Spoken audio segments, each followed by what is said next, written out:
Hello, good evening from London. It's Yogi here. I hope you're well. And wherever you are, I hope you're enjoying having a great day.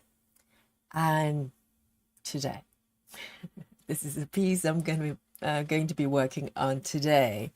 This is dry flower, dry flowers rather, and this is from an artist. I had this pattern for a while, but I just never really looked up the name of the author. So today I'm going to tell you exactly who it is. It's by an artist called Kim Jacobs. So I have a couple of other pieces from the same artist, but for some reason I just didn't look up the artist's name. So this is a beautiful piece, and so I'm going to show you the full mock-up here. If you've never seen this piece before, it's absolutely beautiful. Look at this glory, dry flowers, and in a beautiful, I wouldn't say it's a green room, but it's just a room that you prepare dry flowers. I'm thinking this is autumn, so you collect all the fresh flowers and then turn them and preserve them into dry flowers. It's absolutely whimsical. And there's a little cat on the chair there as well, in case you haven't noticed. It's a common theme of the projects I have.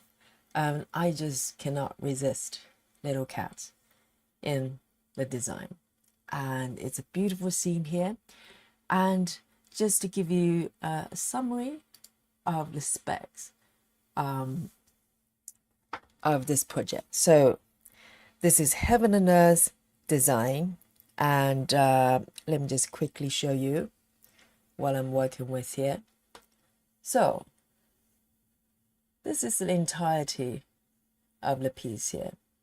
So this is a mini piece actually, but we all know mini doesn't really mean mini. When it comes to Heaven and Earth, this will still take me some time to complete, if at all. Well, fingers crossed. I'm optimistic.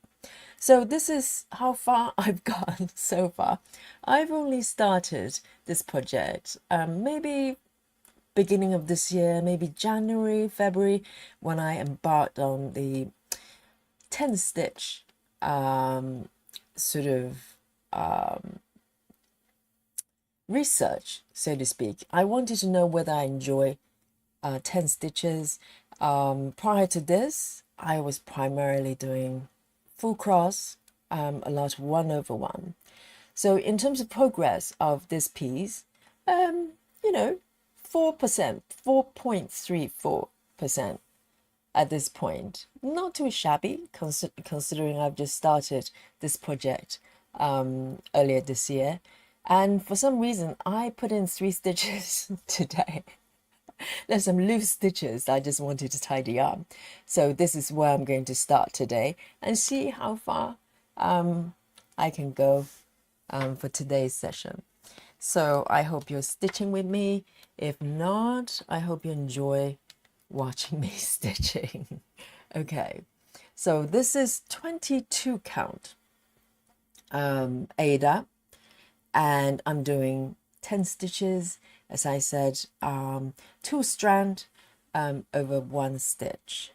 So it's slightly bigger than 25, and but you can see the stitches are nice and full with the CXC floss. So I'm not using DMC for this one. CXC is perfect for half stitches because they're really full body, so it provides really good coverage if you're worried that 10 stitches are not going to cover the sort of fabric that well.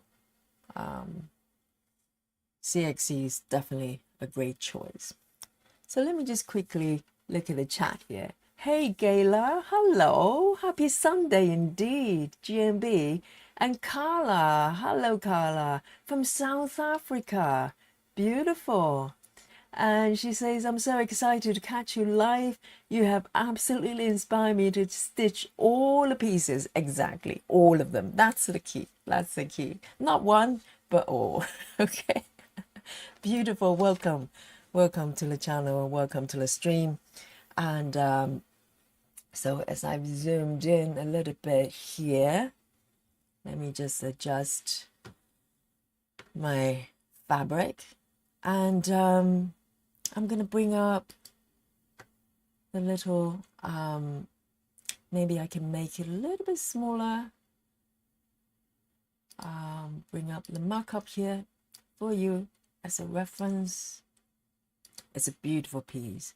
It's a kind of design you want to stitch all year long, because you just, make you feel good.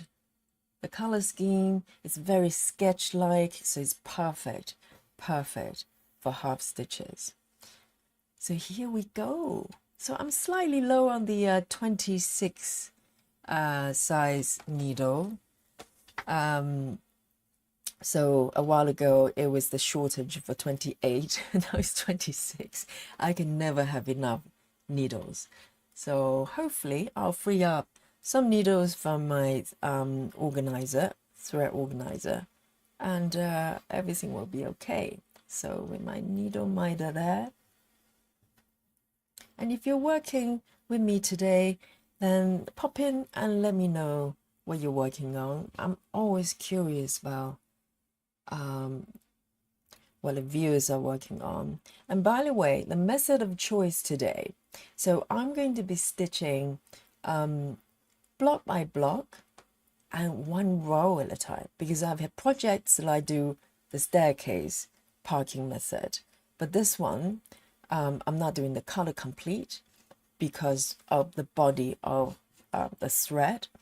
I find it's easiest, and you get sort of really nice and flat stitches when you do it row by row.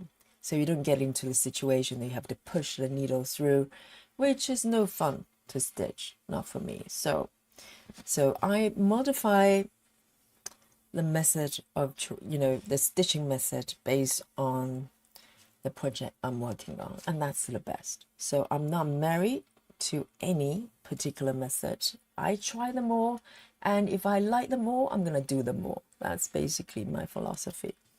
So what I'm going to do is to work from the top. That's my plan today. Work from the top row by row, complete a block, and then move down. So you can tell that this is not a uniform diagonal staircase. So I sometimes jump back and forth. So I get to switch to different color groups so I don't get fatigue. I do that from time to time, but I do my best to stick with the diagonal shape. So here we go. Power stitching stuff. Yeah. So, and it's been a really busy day for me. If you don't know, I teach yoga, so weekends normally is the actually busiest days. For some reason, Wednesday is also quite busy as well, for some reason. So, but I had such a great time today teaching my Sunday morning class. It was really strong class, and the Sunday morning class is where I can really be a little bit more experimental in terms of the sequences I teach, because a lot of times you want to keep it really relatively well. I like to think all my classes are accessible to all levels, but sometimes you rein it back a little bit just in case people feel intimidated or alienated because they can't do certain things. So, but Sunday morning is when I can go all out because I know the students quite well. I know they come to my classes for a good challenge. So I want to give them options to push further. So from here already, I can already spot there might be a thread, there's a duplicate there. So what I'm going to do is to part this one downwards and see what happens. There might be duplicate of the same color within the same block there. So I cannot remember what I did in the last session for that to happen, or in fact I'm going to just end it so to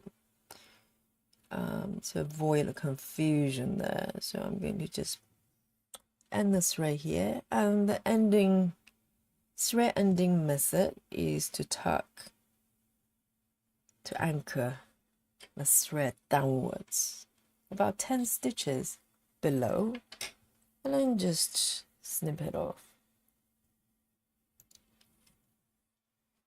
So Gayla GMB says, I'm stitching old Scully block by block. Okay, are you doing color complete, and are you parking with a block? I presume that you do.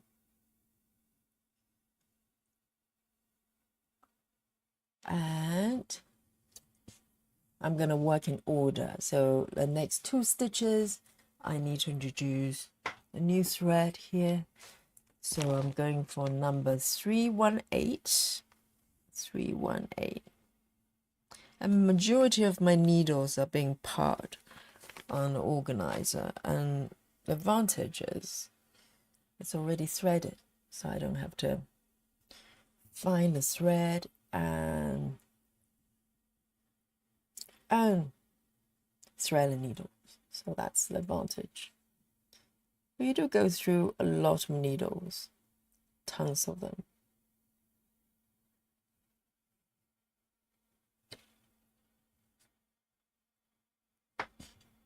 So this is a method you can really calm the mind and doing 1 stitch at a time, because this is not something that you want to power stitch through, charge through. You want to be methodical and mindful with the stitches so they come out nice and flat.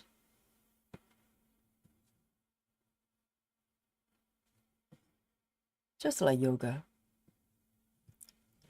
And then I'm going to bring this down and do 1 more stitch here. I might bring in my pencil here because the lines are getting a little bit faint to see.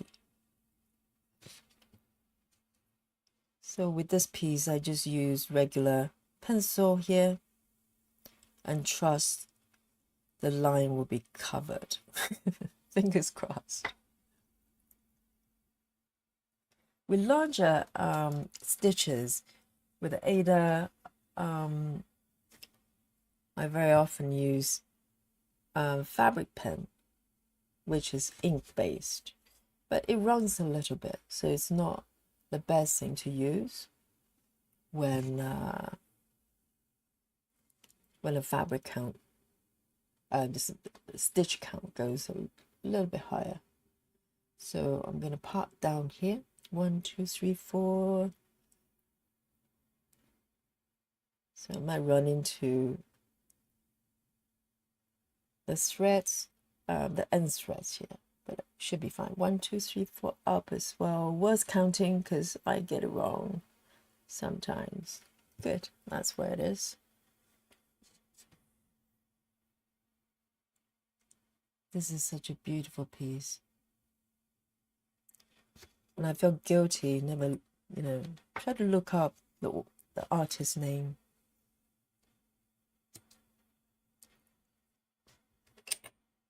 I know you know. It's Kim Jacobs.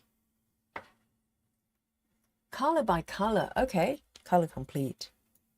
That makes sense. Drink of choice tonight. I've got half a cup of black coffee left over from earlier on, and I'm also drinking a can of Diet Coke because this is another hot day in London. We don't get these that frequently. I enjoy it, but it's still hot. nevertheless. So a spot of Diet Coke hits the spot, which is perfect.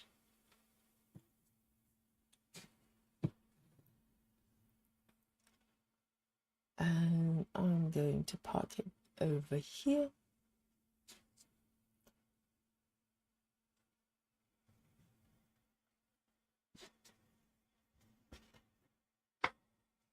Hey Sarah, good afternoon. Hello. Sarah's working on the Pilgrim from Long Dog Samplers. Oh, that sounds very interesting. I might have a quick Google afterwards. Very nice. Welcome, Sarah.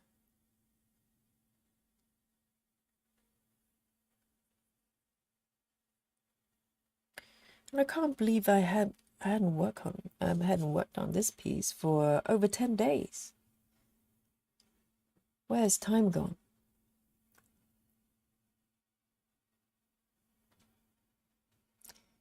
So I don't really have a sort of rota or plans as such. I just pick the one I enjoy and start stitching for that day. So, and considering how many pieces I've got going on, you know, sometimes certain pieces just have to wait a little bit longer.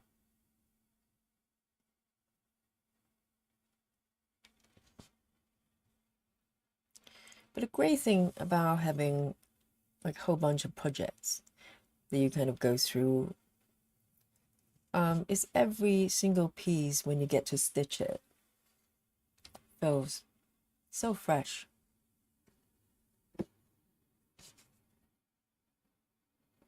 Because you're not forcing yourself to work on any particular piece, you know, out of obligation or guilt.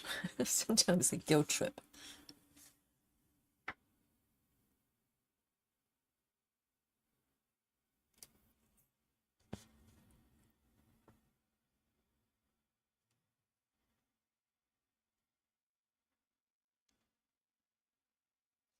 These colors just so earthy.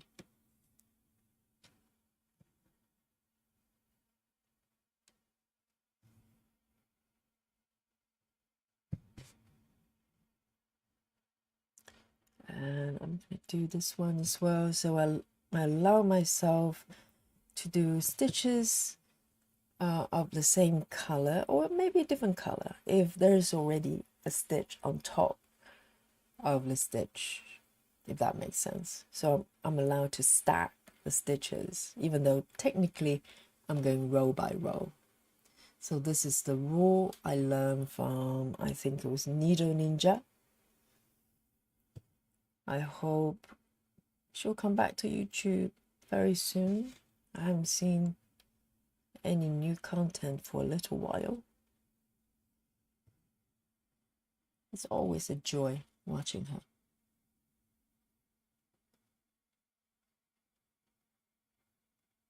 And 160. 160.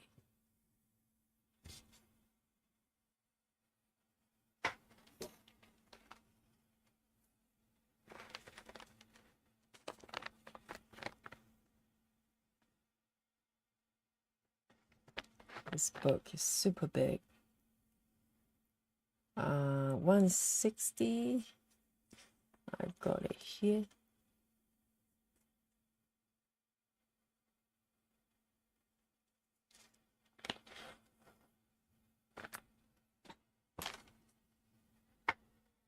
Hi Rose. Hello, good afternoon.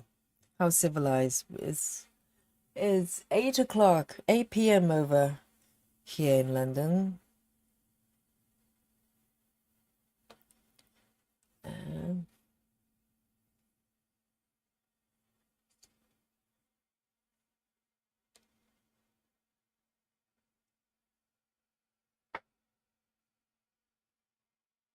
I'm always slightly envious when I hear some of you, it's still daytime. You still I have a little bit more of Sunday left. More than me.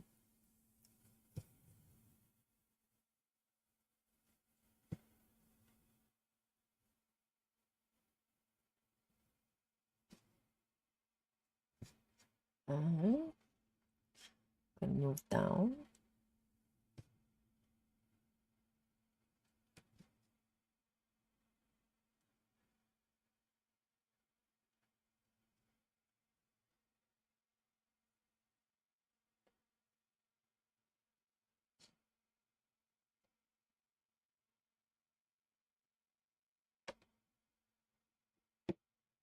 There's one more over here.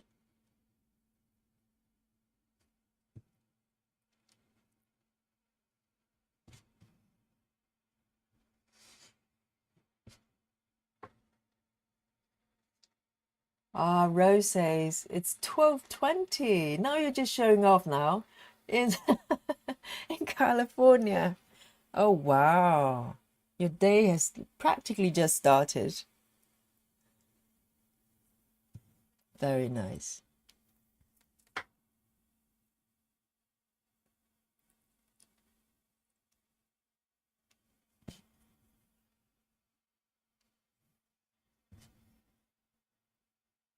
Just one stitch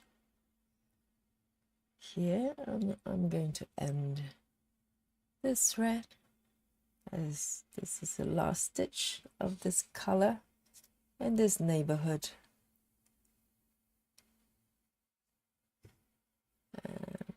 And anchor it down here.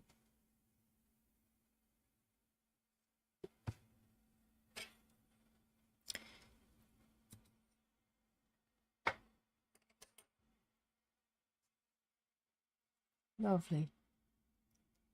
Already I've done close to 3 rows. Half stitches just so fast. It's a joy. Hello, Janelle. Good morning. Wow. Janelle is saying good morning. I suspect it's still AM where she is. She's the winner so far.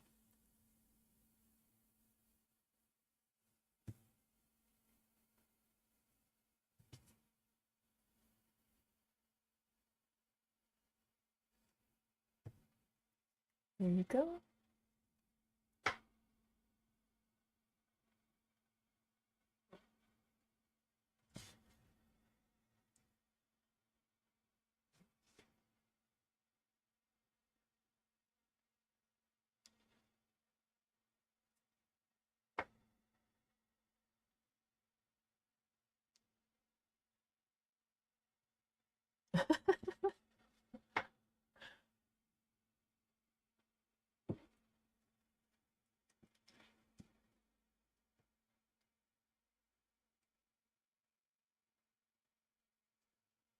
It's always fascinating when we're almost dark, almost completely dark here.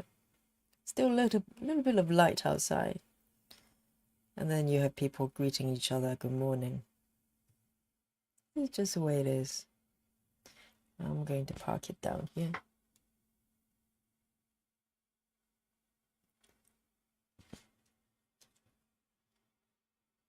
But daytime is getting longer.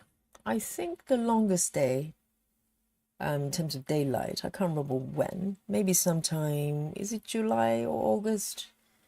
And then it's all downhill from there. It's gonna get shorter and shorter.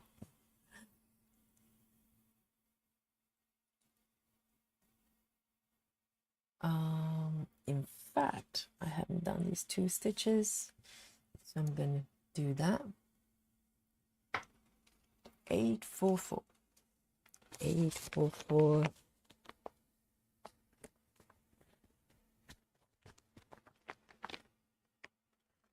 So 844, I've got one threaded already. So let me just pull that off.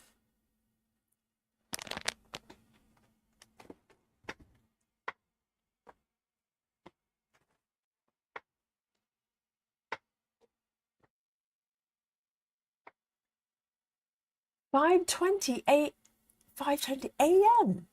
Wow, where are you, Janelle? Not your home address. No, don't give me your home address. Just roughly, which part of the world, which state, if you're in the US? 520. Wow.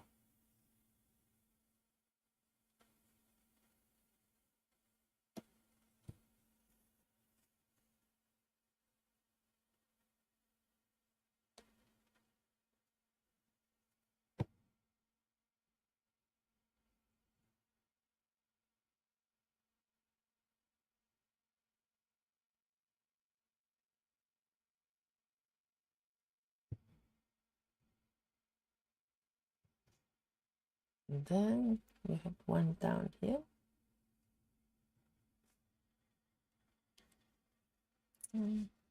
Snip off this bit.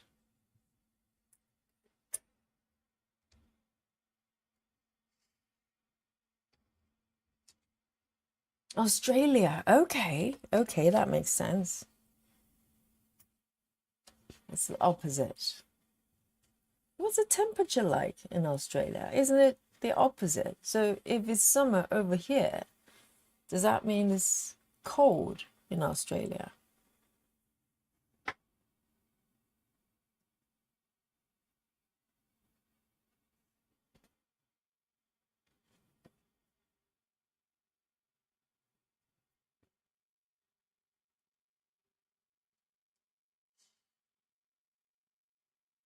Let me bring this down here.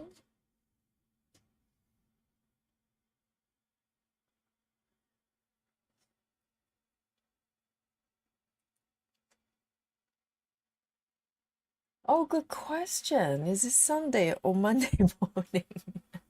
If it's Monday morning, then yeah, you're way ahead. I suspect is still Sunday.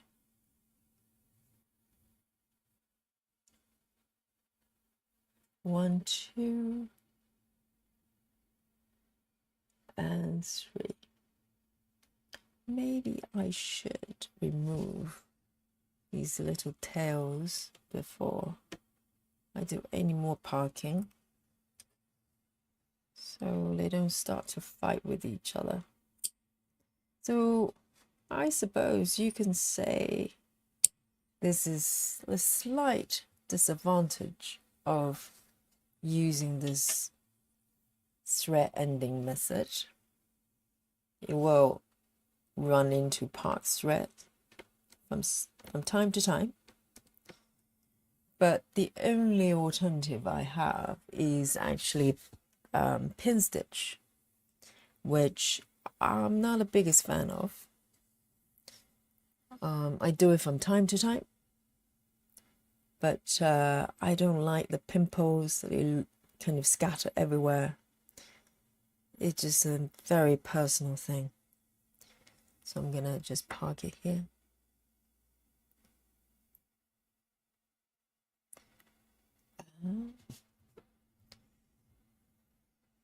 So with each row, I tend to start with part thread, from left to right or right to left, doesn't matter, and stitch all the part threads first, and then whatever's remaining, then I introduce new threads to complete the row. Not always, but that's kind of general rule. And then I'm going to park it over here.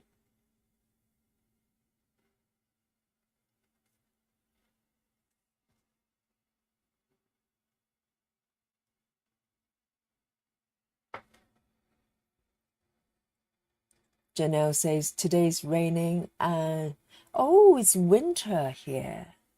Wow. Okay, it hasn't occurred to me.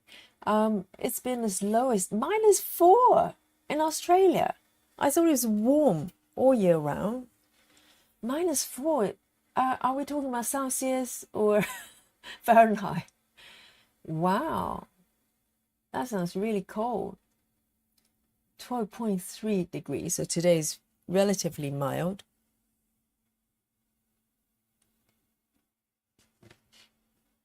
because Australia was always warm.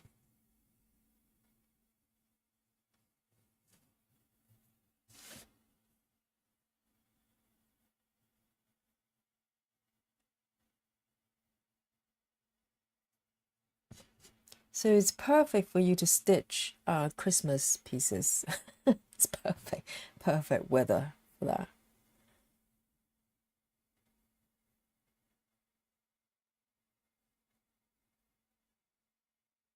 Let me put this over here.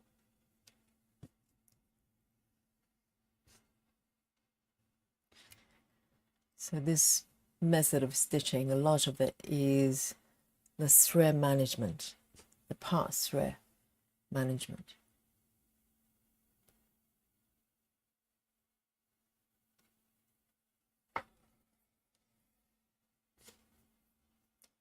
And this is just one stitch here of 452. 452.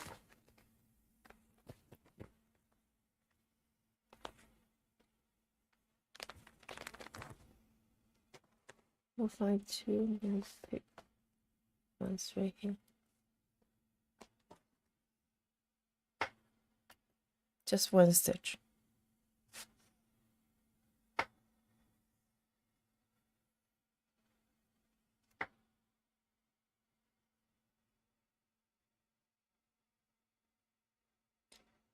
Hi, diamonds and things. I like your name.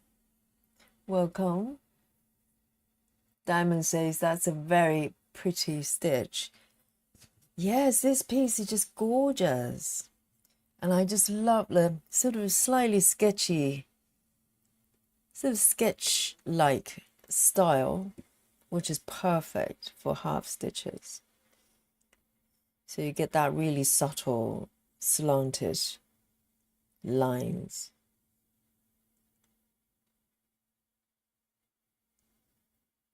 I'm going to do a, oops, I'm going to do a loop start.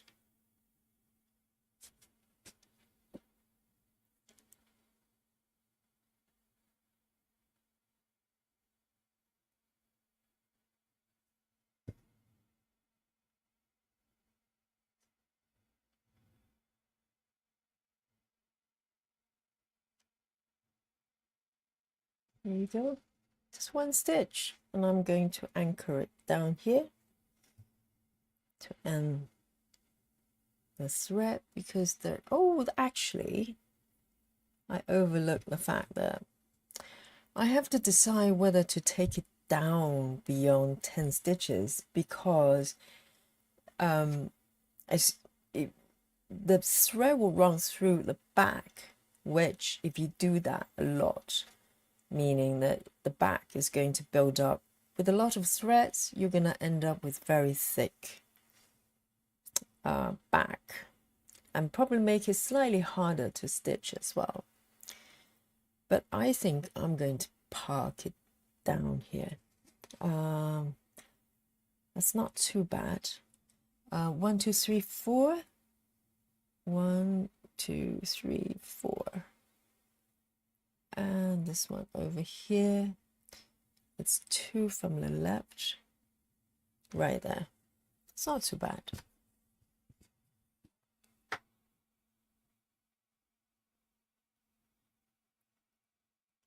And then 3, 7, 8, 7. 3, 7, 8, 7.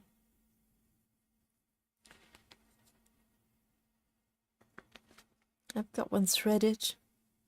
Ooh, not anymore. I just pull a thread out of the needle.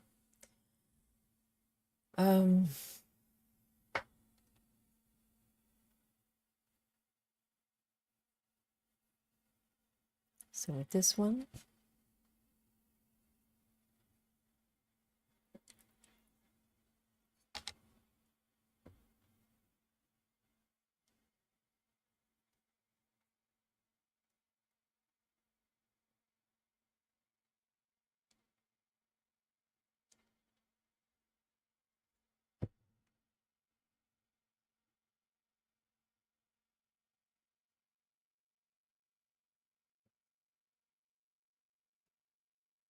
Got 2 stitches here.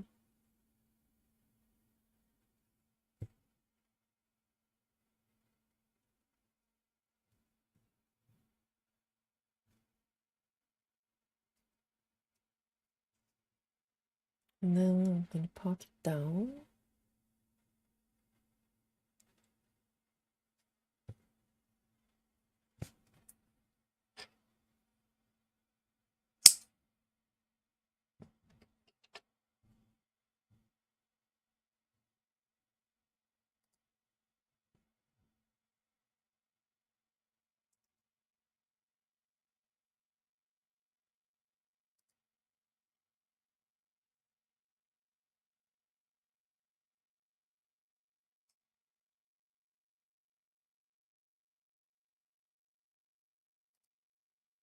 And from here, remember to mark the stitches. And 934, 934.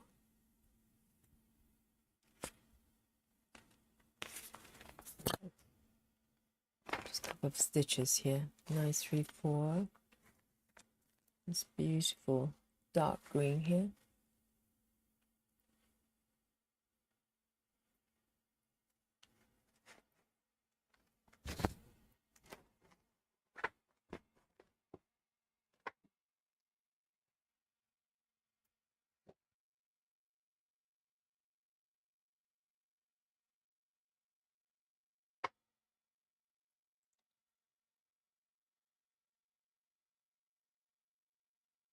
Diamond says, new here, do you have a video on parking? Well, so if you look up my live streams, I don't have tutorial kind of specifically for parking, but if you watch quite a few projects I have, including this one, I use different methods for different pieces, and a lot of them involve parking of some kind. So sometimes it's the cross country with parking, or staircase with parking, and this piece is kind of staircase parking, block by block, but row by row, with the stitching within the block as well. So different combination, and I tend to talk through what I'm doing, so you should be able to pick up quite a lot of information. So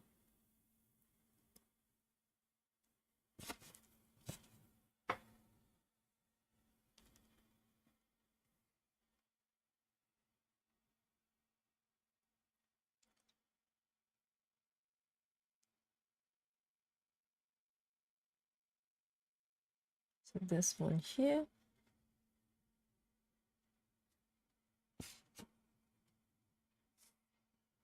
and then 2 down from here. 1, 2, and then here.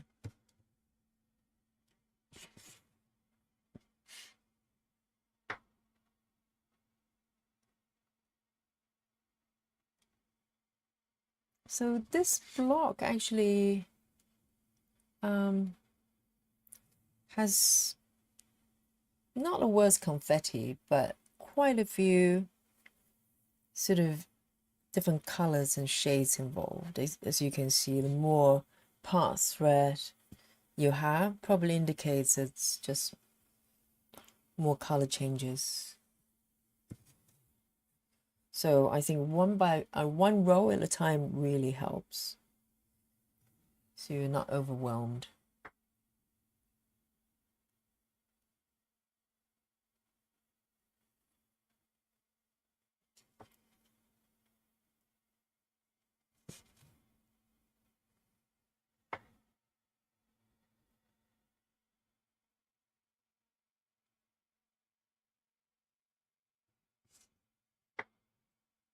You're welcome, Diamonds.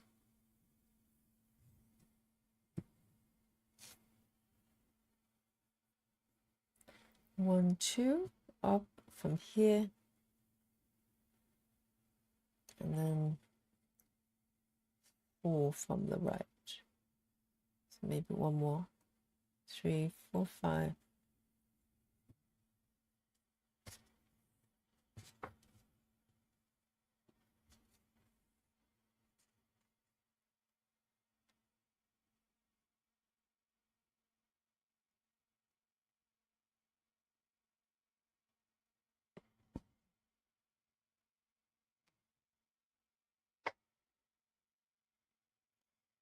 This piece is just perfect for Sundays. Lovely and peaceful, and it's so beautiful as well.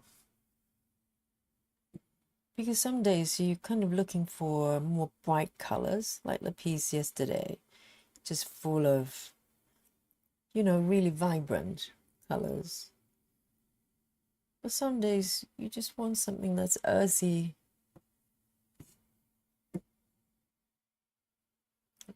like this one.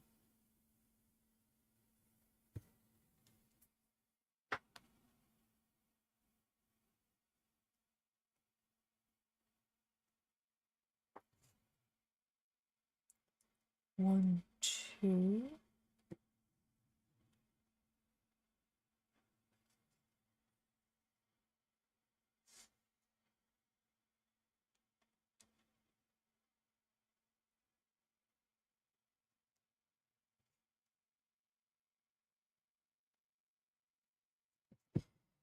So Heaven and Earth Mini, obviously the size is smaller, but I think the number of colors, they're very close to regular size. I think regular size and minis, they have about the same number of, let me just count, 1, 2, 3, 4. They have about the same number of colors, most of them. So if you think about what that means, is that even though mini is smaller in size, it might involve more color changes, more confetti in theory, because it's using same number of colors for a smaller piece. So this one is only 1 stitch left, and I'm going to end it down here. So I tend to end the thread about 10 stitches away until I get to the bottom 2 rows. Then I start to anchor it down 1 block further down, so it doesn't build up too much bulk, hopefully. And this one, 9:30, I can pop it back.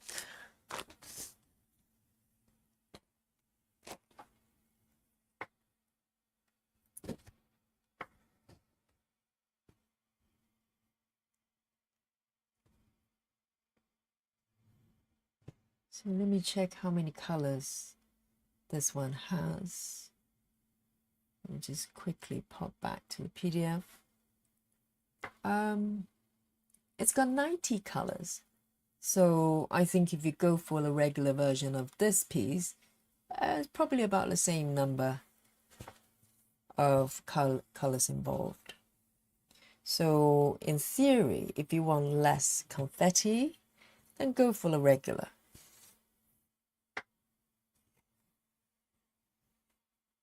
So, you know, mini size doesn't mean it's necessarily easier to stitch. 3861, 3861.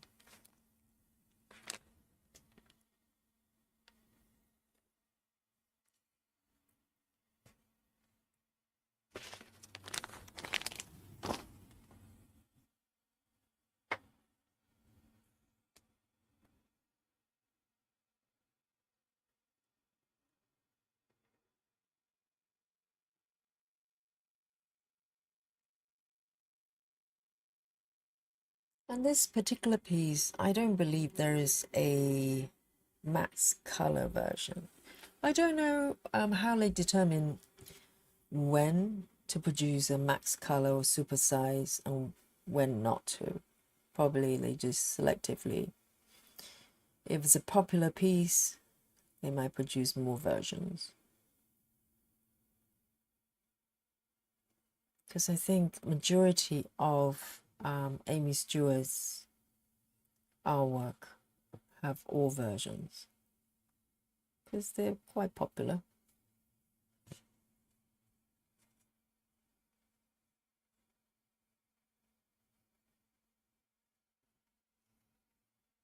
And one down here.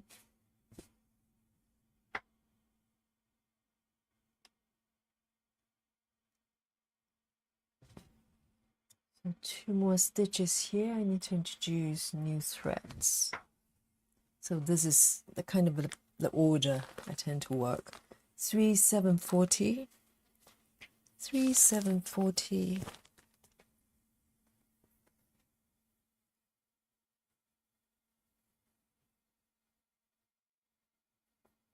so I do all the part threads.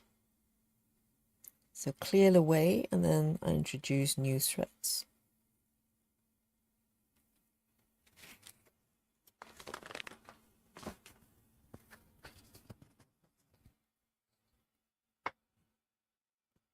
But having said that, I've seen people when they work row by row parking, they still want to work in order. So if the first stitch has a part thread, they work on that.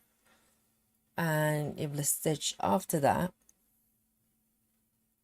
needs a new thread, they'll just do it, even though there are more part threads on the same row. So it's individual preference there.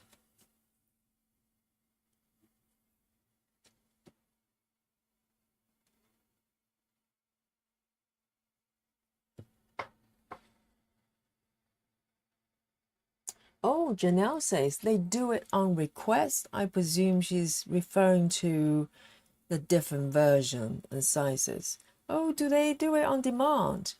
I see. And do they charge for it? Do they charge? Well, I suppose they charge for the pattern, but is there any additional charges? That's very interesting. Park it down here.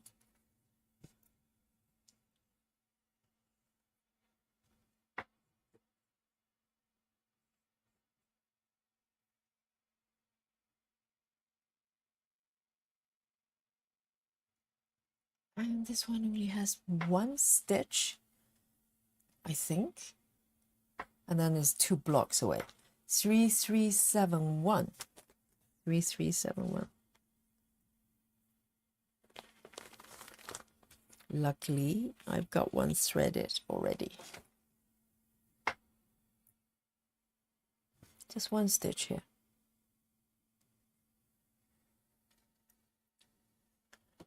So yes, on additional charge. Well, fair enough.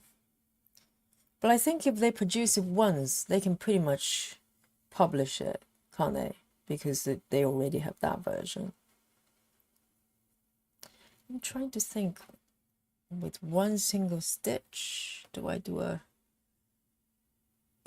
pin right here to anchor it?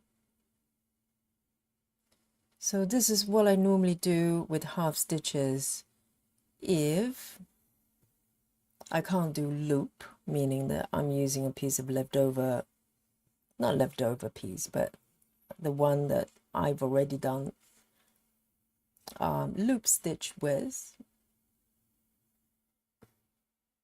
Then I'll just do a kind of a pin stitch and then a stitch over it. It's not the prettiest way of doing it, but it works. And you can't really tell I've stitched that one twice. And it's pretty secure, quite secure. Just 1 stitch, 3371.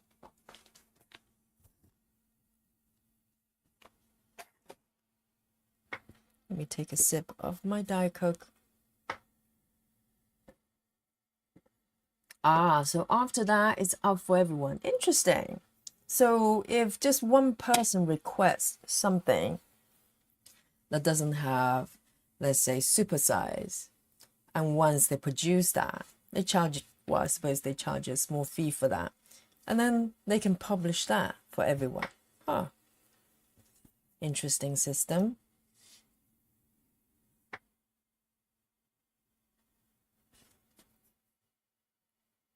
So technically, you can have a supersized version of this one if you wish to, from the sound of it.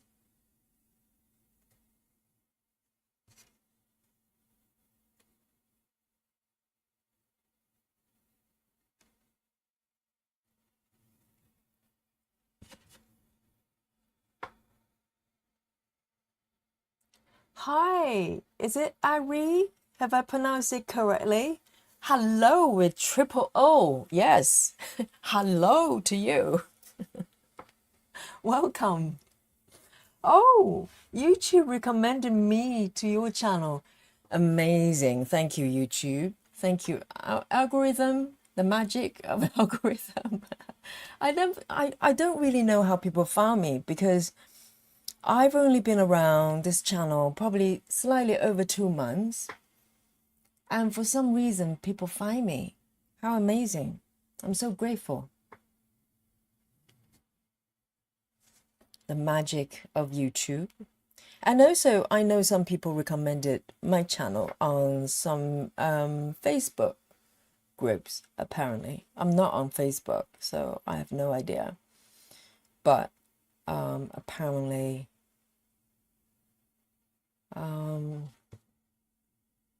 people recommended my channel, so I'm really, really grateful.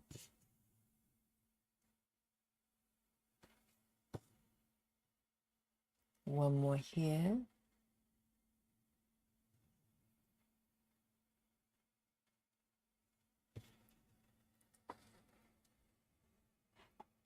Ari says, I'm so happy I found you. Oh, you're doing embroidery? And you love my voice. How nice. How kind of you. That's very, very, very, very kind for you to say that.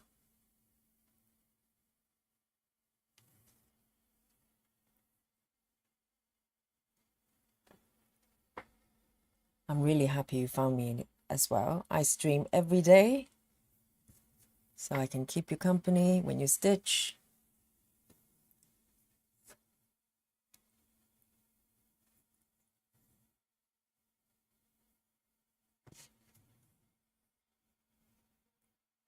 I'm going to bring it down. 1, 2, 3, 4 from the right. 1, 2, 3, 4 here.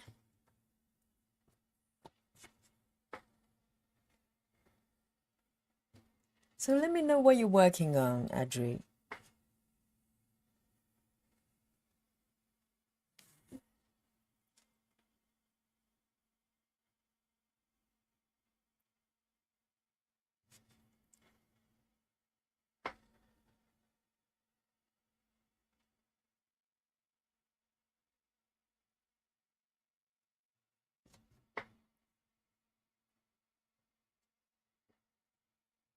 And I have to say, I've learned so much since I started this channel, just by chatting with you.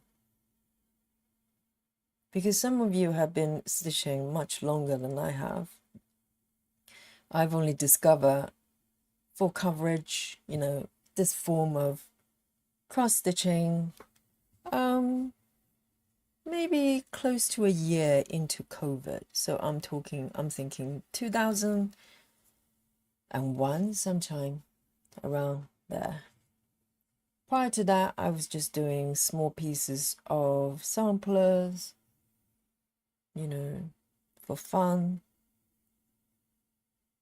I'm doing this for fun as well, but this is, you know, this requires, it's a little bit more involved.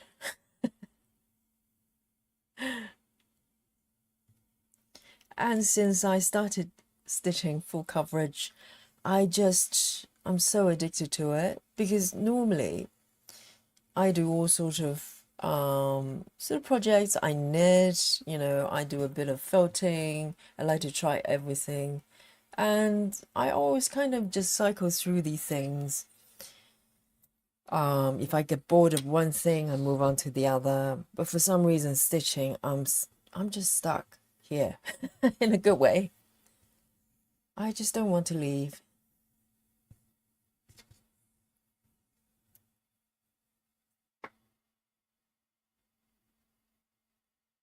So that one is done. Oh, Audrey says I'm doing some lupins. I have no idea what it is. And she says I'm pretty new, I presume referring to cross stitching. I started on December, but it has been addictive. I know, very addictive. And it's not just the stitching itself, it's that whole organization of, how you set up your project, the type of, how you organize your threads. It's a whole shebang. It's a whole thing.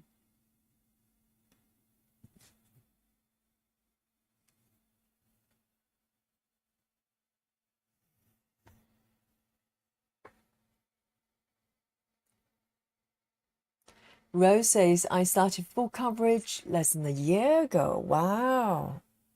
Amazing. And how did you discover full coverage, I wonder? I'm trying to recall. I think I just fell into it because I used to buy cross-stitching kits. So they tend to be quite small. If you think about dimension gold, which they're a little bit bigger compared to regular dimension, that type of stuff.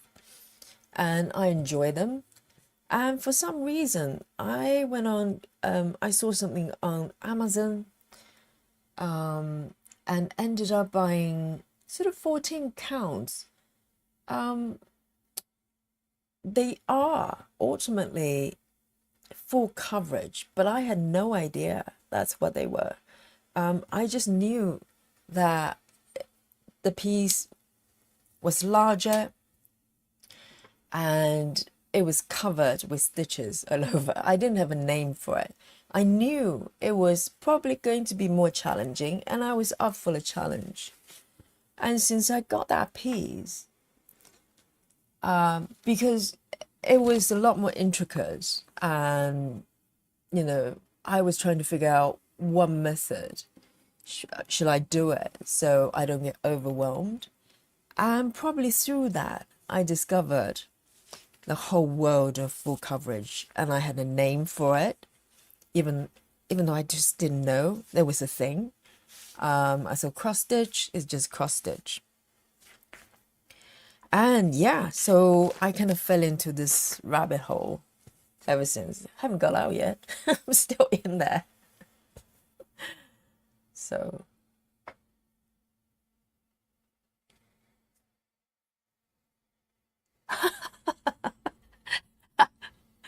Audrey says, are you my sister from another mother?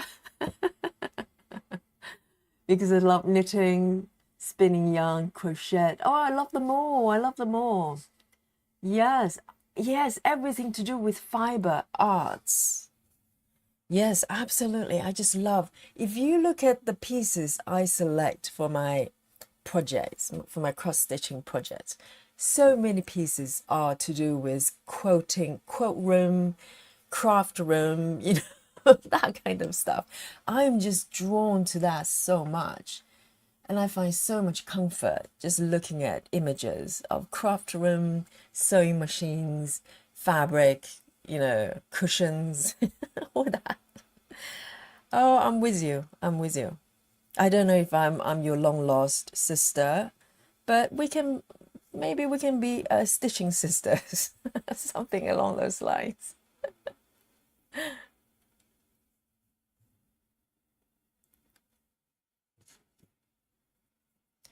I know, it's amazing to find like-minded people. And there's so many people are so into it, and it's amazing.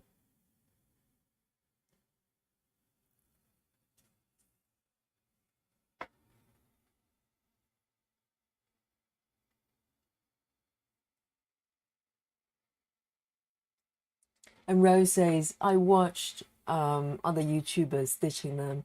I went to Hayside. Oh, wow. I was stunned. I was stunned for after that. Similar experience because I saw someone stitching this piece, which I ended up buying as well, the quilt room, the patchwork quilt room. And I think the lady was stitching in 14 counts. And I thought, whoa, that thing, what pattern was it? I thought, I thought it was a kit. So I commented on under the video and asked for, where can I buy this beautiful design? And she told me that she kitted it up herself. And I was floored. I didn't even know you can do that. I thought all cross-stitching projects come in a cross-stitching kit. And yes, and follow her pointer. I went to Head and Earth design site, and that was it. That was pretty much it. I just did a full cross without knowing. It's just automatic. I just did a full cross there. Never mind. I don't think you can see it. That is actually a full cross right there. I was just busy talking. Oh, let me see if I can pick it up. It's just automatic. Oh, I've forgotten there. I was doing half stitches. There you go. Crisis averted.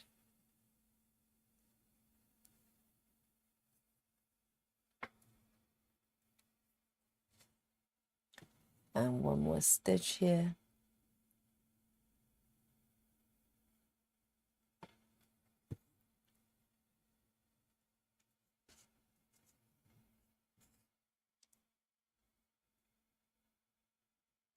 And there's one more I can do.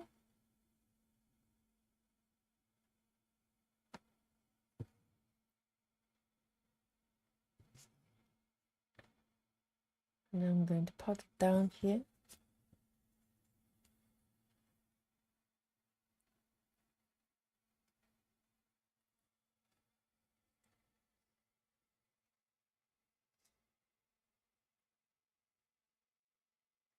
Oh, Gayla says, yes, fabric artist, I crocheted, rock hook. Wow, that sounds interesting. And cross stitch. So, Adri, you found two sisters right here, okay? I think Gayla is related to you as well.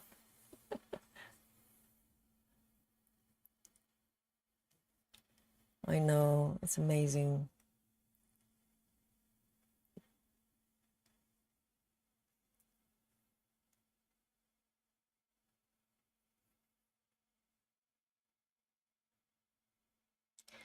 And rock hook, wow.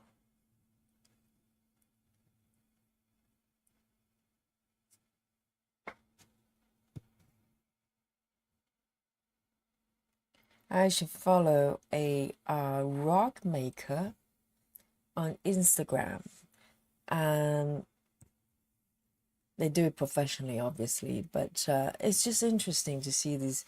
They have a group of kind of older ladies. I don't know which country, maybe Italy or Spain. I can't remember. And these ladies are so skilled. They've probably been doing it for God knows all their lives, and they do it so fast. And they stitch. They sew with really, really thick yarn. And I don't know, it must hurt the fingers at some point. They're doing so fast. They will stitch like an entire rug. Not small rug, but really big pieces and really intricate design as well. It's just amazing skill they have.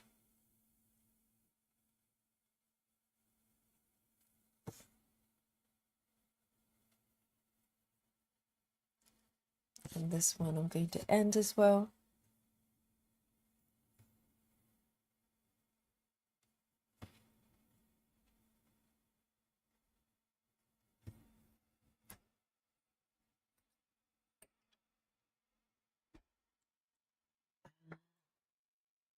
I'm going to pop it back 160.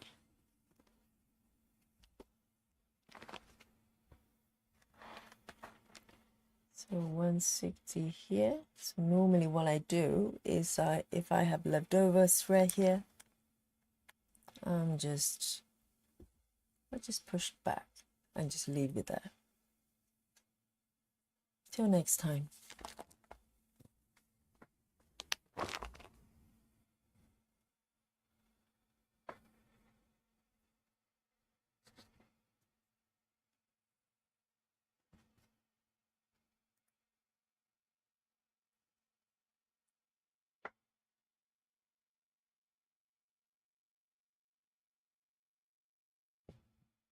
And then here.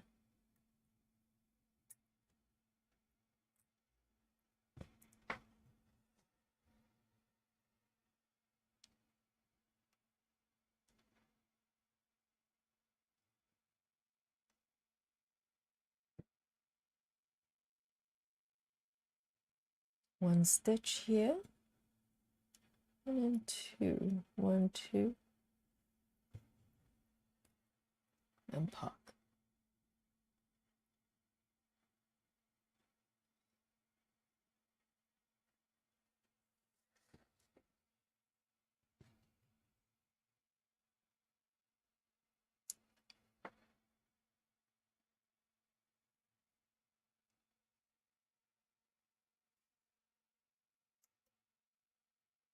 Have a sip of my coffee.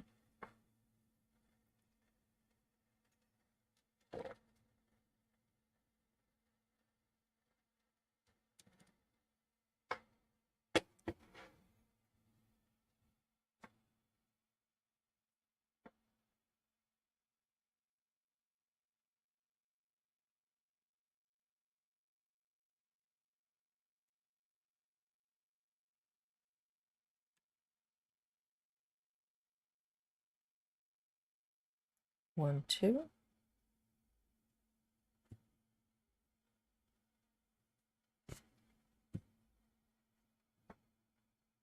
And we park around here.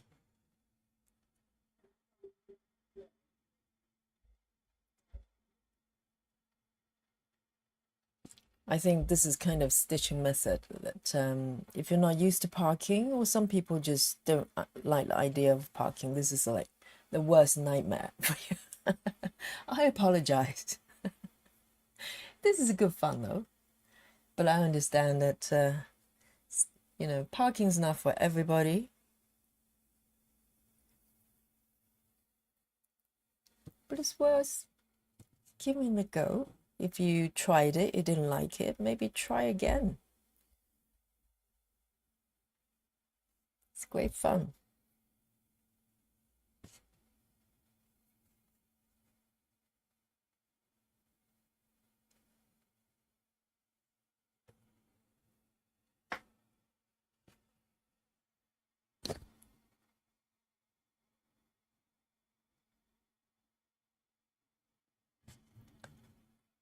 And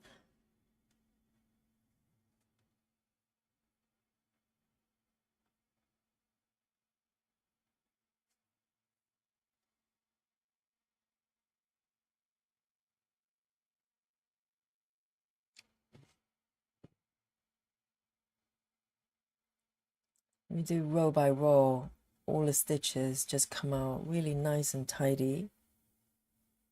Because if you do color completion, which sometimes people do within a block, a lot of times when it comes to the last few stitches, you kind of have to jam your needle through, particularly with floss, you know, threads like CXC.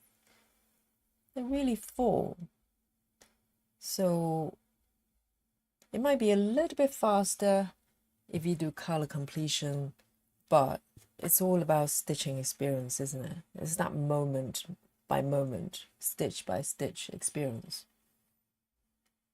And I don't like it when it's really tight, you know, thick at the back. So I pick my method accordingly. So I'm going to introduce a new thread here, 154, and I've got one threaded already. Yay.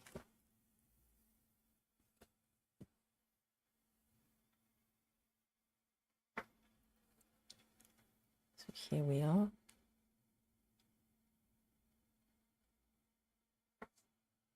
Okay. I'm going to do a quick pin stitch through the center there to anchor the thread, and then stitch over it.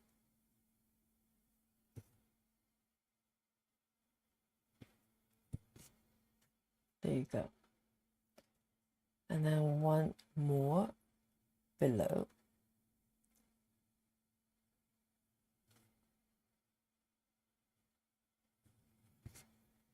And then 1, 2, 3, 4. I'm going to park it down here. 1, 2, 3, 4. There.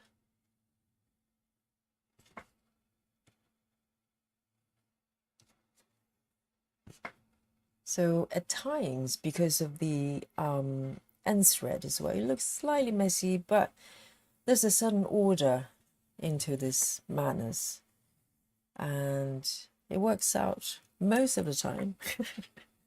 99.99% of the time.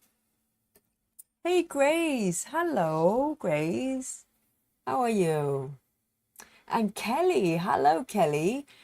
Kelly says, I'm stitching on the Library of Dogs Max Color artwork by Amy Stewart. Which one is that? I love Amy Stewart. I've got many pieces from her. The Library of Dogs. I'm thinking maybe I have seen someone stitching recently. Is it a new piece? I'm gonna have to do some Googling in a bit. There are a couple of things I want to know. I always like to know what you're stitching on. Just one stitch with this one here. I love Amy Stewart. Her artwork is just made of dreams.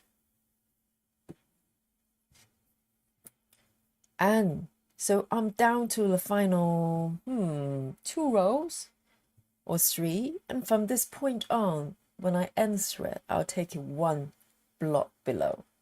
So that's kind of the general rules here, so it doesn't start to run into. Just give those stitches enough sufficient space to be kind of stitched down. Just make double sure. And I'm going to cut this off.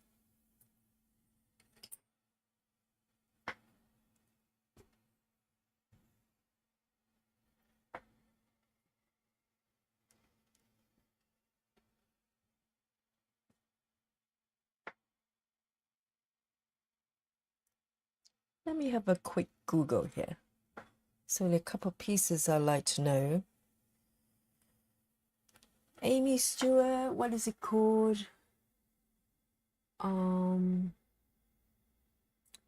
Dogs, Library of Dogs. I think I know which piece that is. Let me just make sure. And I'll show it to everyone when I find it. Amy Stewart.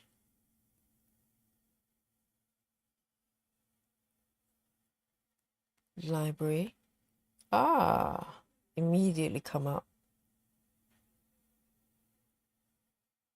Oh, this is not the piece I was thinking about, actually. This is more involved. Oh my goodness. Library of Dogs, is this correct? Let's have a look.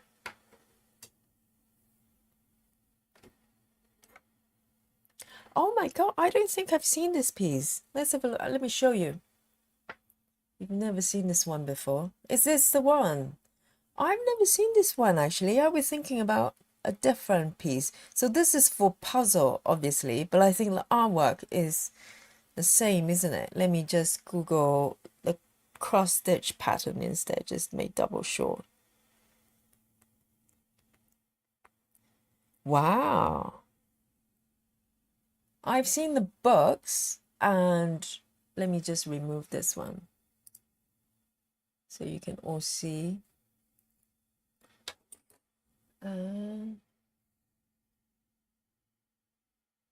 Is this the one? Huh. That's a lot of details, exactly. Let me see if we can get one without the watermark. Wow, that's I've never seen this piece actually. How long has it been around? Wow. I'm glad I haven't got one with cats, because I'll probably just give in and get a pattern. This is a lot going on there. So there you go. That's Amy Stewart's.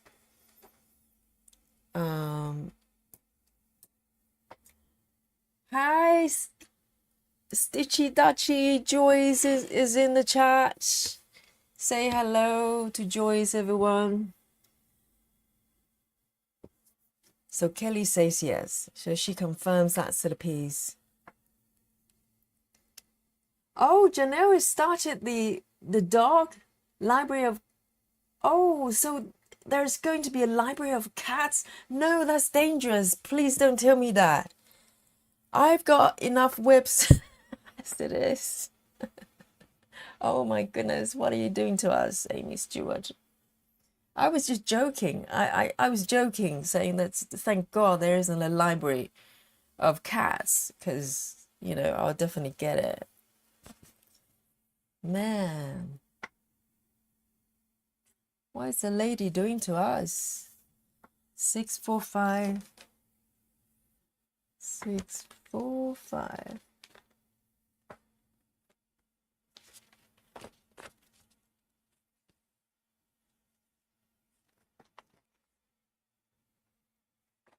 I'm going to brace myself when it comes out.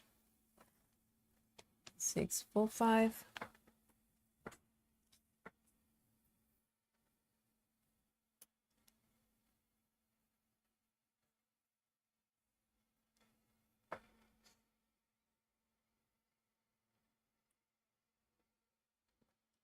I don't think I've seen this piece with dogs. Oh, how lovely.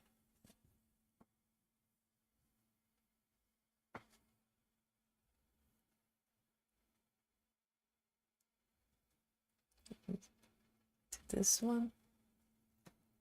Just one stitch here.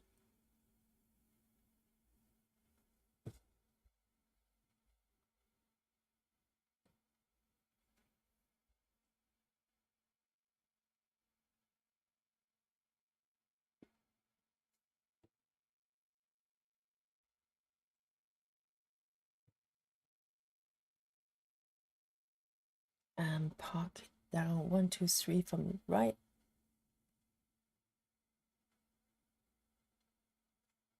There you go.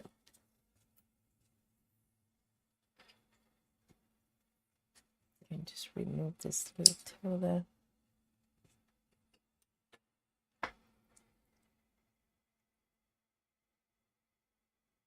Oh, actually, yes, this is my thread organizer.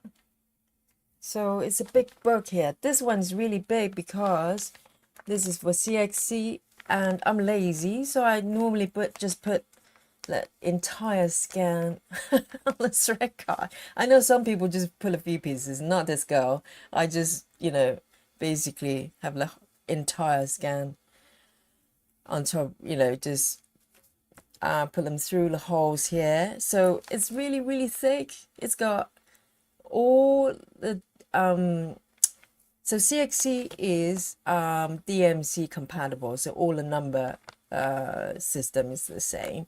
So I've got all the colors I need for my multiple projects here. So so I don't have to switch organizers. I just have one book. As long as it's the projects I'm using CXC, I'm using this one. So yes, it's massive. But it's really convenient because I used to have different sets of, organizers for each project, and that was difficult because you just end up having to organize so many different sets of floss. So I decided to consolidate all of them. So currently I have 3 sets. I have 1 set for CXE, the one you just seen, and I've got 1 set for DMC, and another one dedicated to Gecko Rouge. So they have their own sort of color numbering system. So, and that's it. I don't even know how many whips I've got, but I only need to keep 3 sets of floss organizer. So that's easy peasy, much easier for me.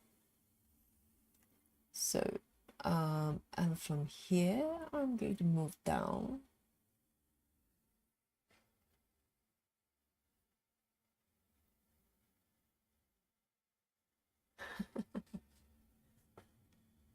Everybody's waiting for the cat version coming out. Maybe when it comes out, we can all get a copy and start together on the same day.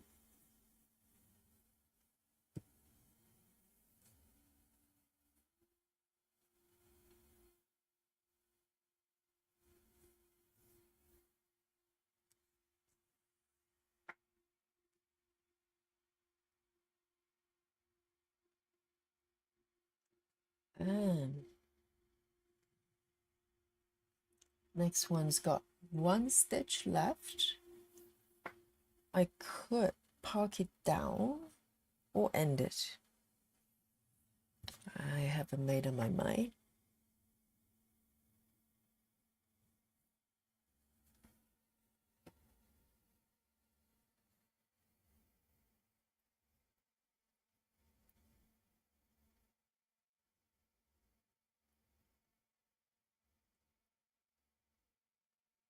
Oh, Audrey says she uses bobbins. I'm not a fan of bobbins, and particularly when you're dealing with so many different colors, it's impossibility. You just, end up spending whole day just rolling those, those threads with the bobbins. It's no fun. I think bobbins are okay if you're doing sort of projects under, I don't know, 30 colors. But majority of us probably dealing with a lot more than that. I think I'm going to end the thread. Oh no, actually I'm going to park it because it's only down here. So 1, 2, 3, 4. 1, 2, 3, 4.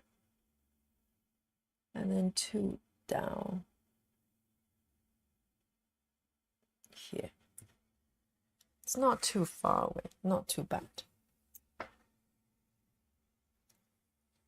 Rose is in, yes. It'll be an epic stitch along.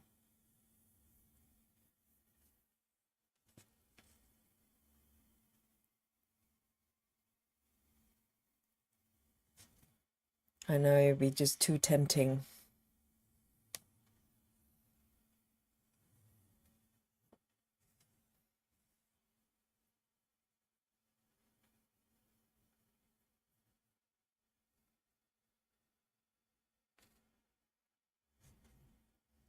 So 1 stitch here.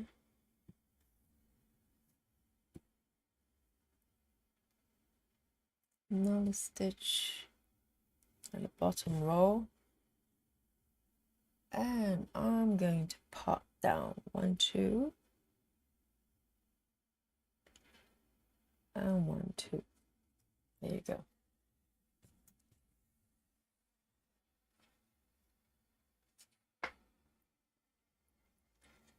Hello, Brittany. Salutations.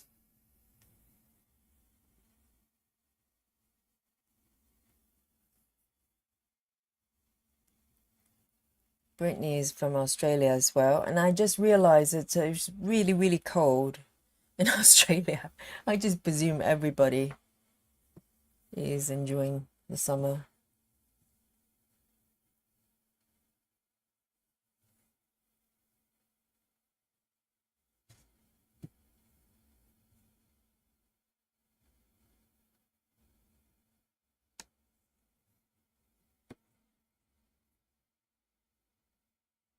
Three, one more here.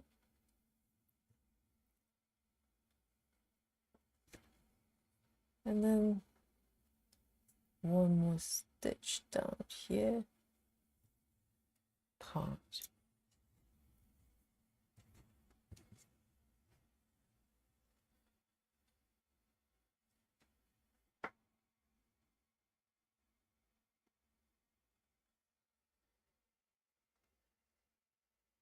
Oh, sorry, Brittany. For some reason, I got it mixed up. No, you're from Pennsylvania, of course. Why did I think you were from Australia? Okay, correction. Brittany's not from Australia, okay?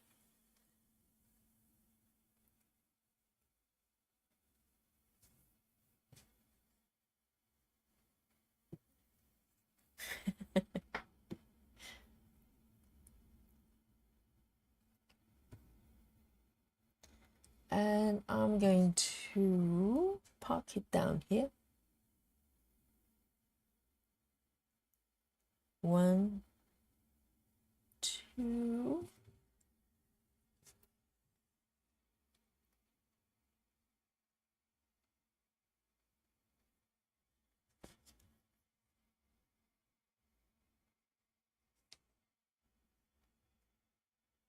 And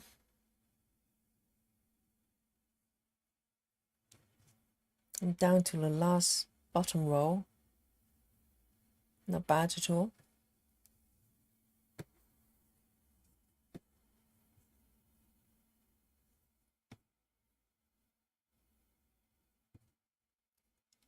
And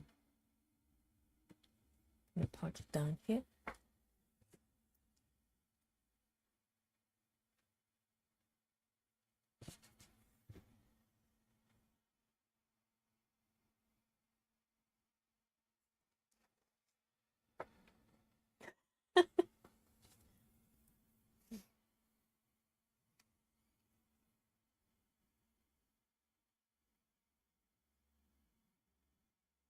Three, 7, 9, 9.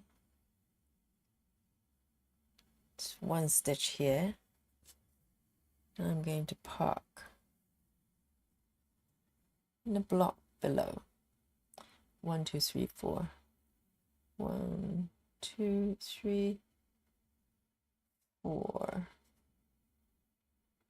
1, 2, 3, 4.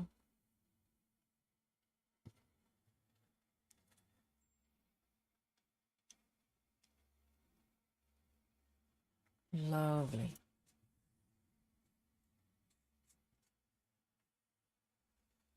One block is almost completed.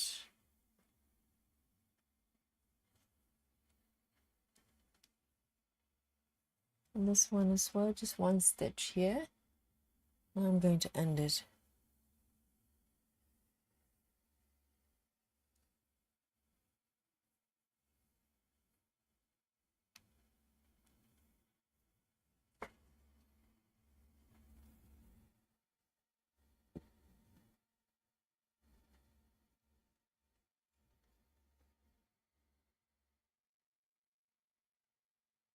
Oh, Kelly says, I use CXCI store on chip and pin hangers in one big box. What's the chip and pin hangers? I'm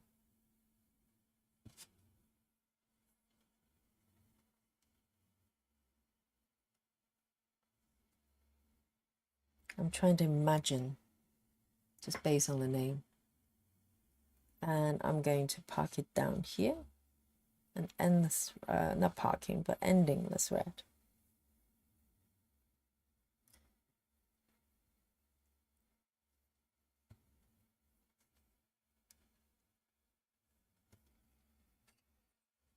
There you go.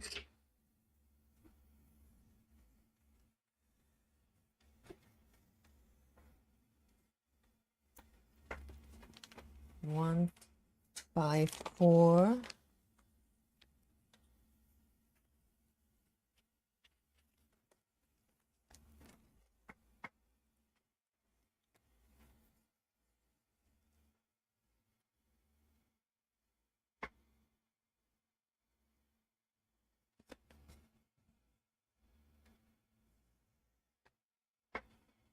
Just 1 stitch as well, but I get to park it down.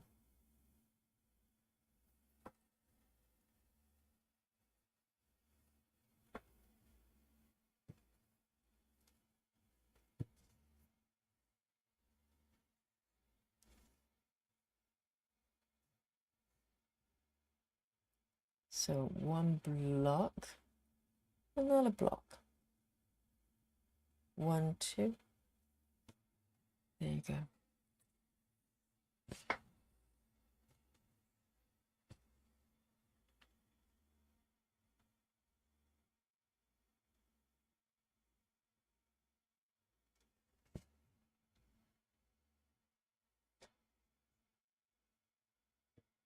So with this one, there's 1 more stitch in the block below, but the thread is a little bit short. You might be able to get away with it. I think I'm going to keep it. So 1, 2. So I'm going to tease this one off.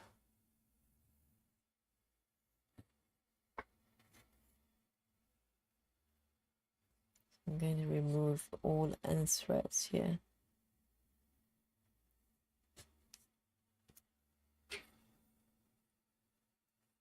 I mean, this is probably good to do before you get to the bottom row, but I always forget to do it. So just to clear the way.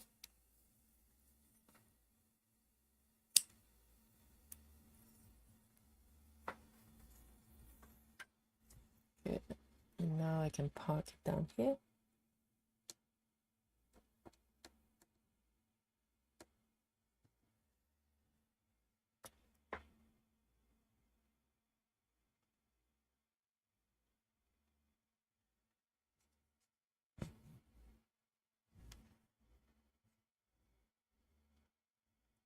And this one as well.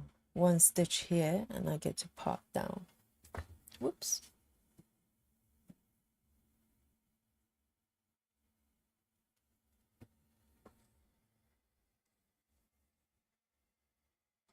Gray says, I use the plastic thread holders that have 20 holes. I'm trying to imagine in my mind.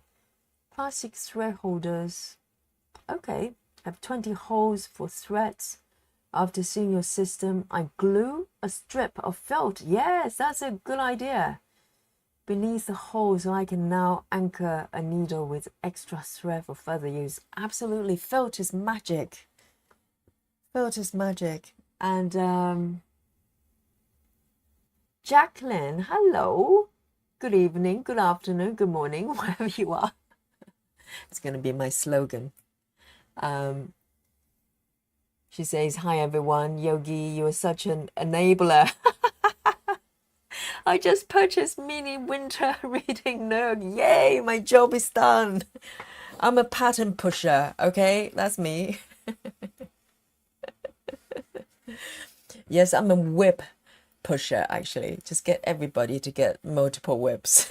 So I don't feel that I'm on my own. I'm the weirdo here. You know, everybody's working on a single project, and here I am having like 20 going on.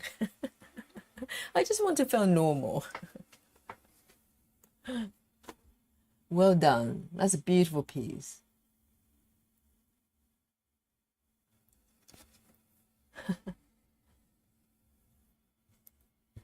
And I was just talking about mini pieces. You know, people tend to think it's smaller, might be easier. But if you think about how many colors involved for Heaven and Earth mini piece versus a regular piece, they use about the same number of colors, very similar. So in a way, you might end up with more confetti with mini pieces. So that's your challenge. 779. I've got one part thread there.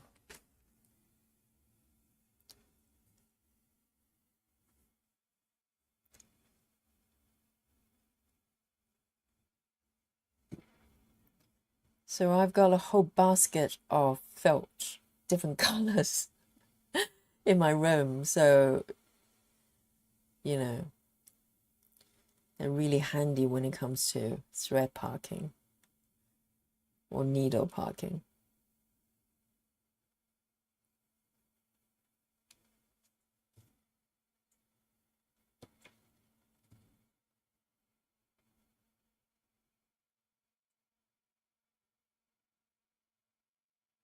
The last one, last stitch of this block. Amazing, it's so fast. Half stitches is just amazing. 1, 2, 3, 4.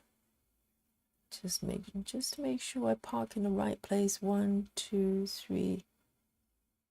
Hang on. 3, yes, that's where I am. 1, 2, 3. There you go.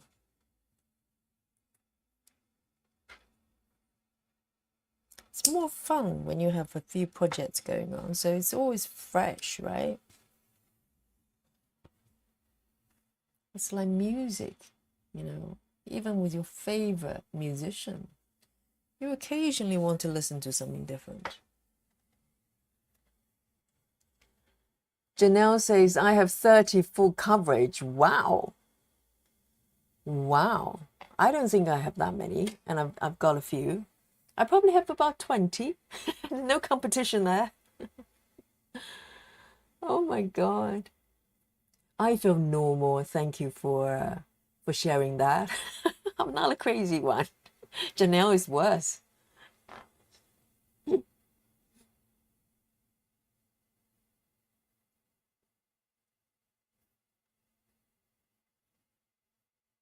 Oh, so Grace, are you stitching dry flowers as well?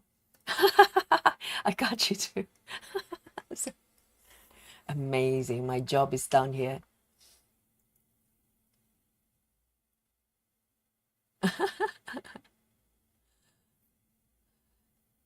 Jacqueline says, I'll crop some off each side. Which piece are you referring to?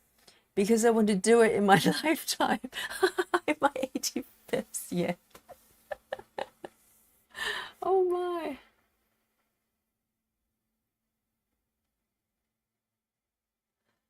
So Grace says, have you seen the movie Truman Show? Yes, I have. In that one, Jim Carrey keeps greeting neighbors like, good morning. And in case I don't see you today, good afternoon, good evening, good night. I know. Truman Show. Are we in Truman Show? I wonder.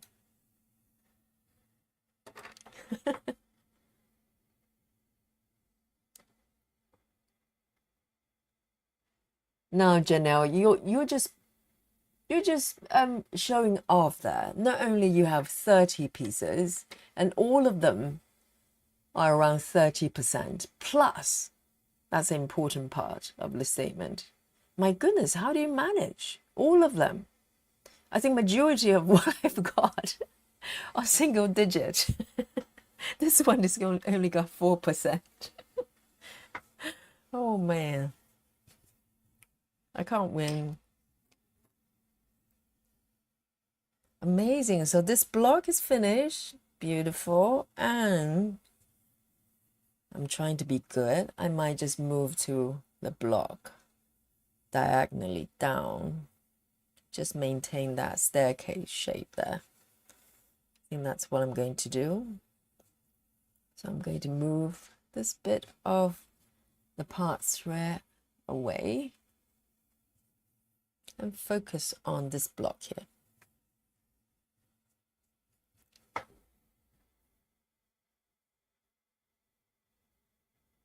Oh, I do. I sound like that greeting every time. So, yes, just in case, I like to cover my bases, you know. Just in case people go, what are you talking about? This is morning over here. Why are you saying good evening? You crazy person.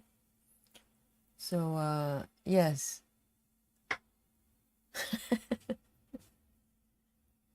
I don't know if we're actually in the Truman Show. We could be in. You never know. Maybe we wake up every morning and repeat this day. Oh no, that's Groundhog Day. A different movie. Similar though. There's some similarity there. I like movies like that. Mind benders.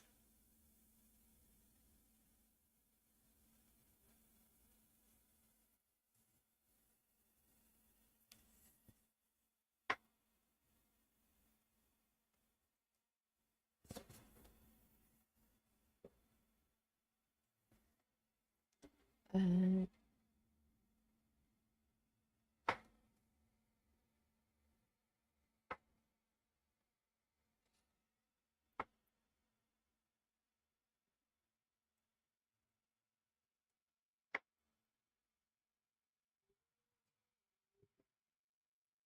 1, 2, 3. Oh, so this is where I'll probably bend my rule, or rather, I'm gonna follow Needle Ninja's rules. So there's 3 stitches, well, 2 more stitches below this green stitch.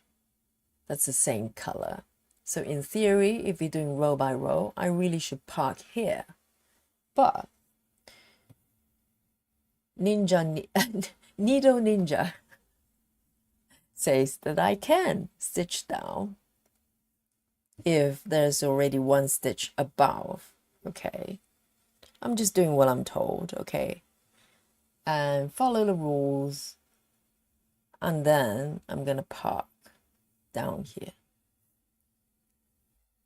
So that should only happen if this color doesn't occur along the rest of the block within the 3 rows. So, you know, when this happens, instead of switching to this color, just do 1 stitch on each row.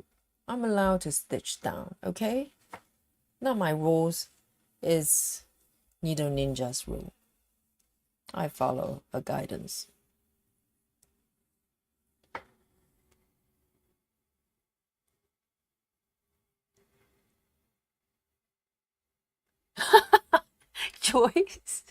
Joyce says, I don't know how many whips I've got. I can only count to 10. Oh my god, that's hilarious. So you probably have 100. You just have to count to 10 times, darling.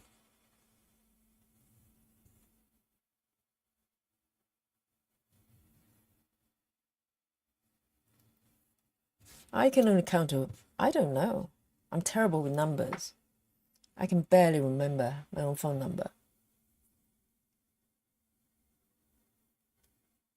Just 1 stitch here, and then I can part to the block on the right.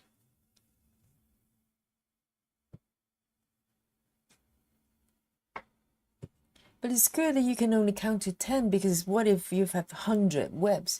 It's going to be overwhelming. But if you just think, well, I've really only got 10 webs going on, they feel better, don't you? It's more manageable.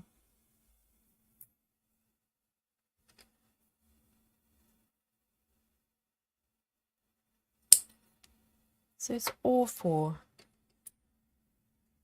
the better. I'm going to just park it to the left here, 4 down. Let me just double check. 1, 2, 3, 4 here.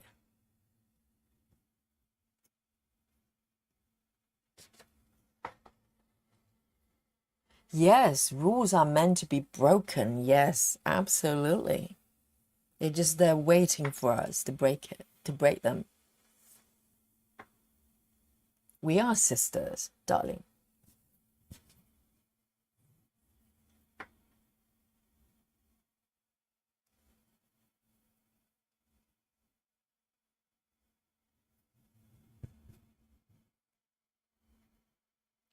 Absolutely.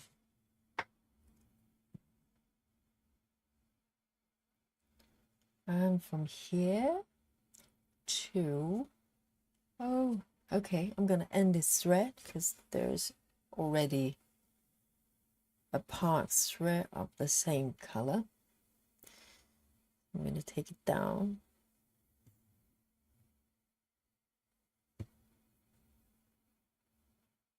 I'm going to end it.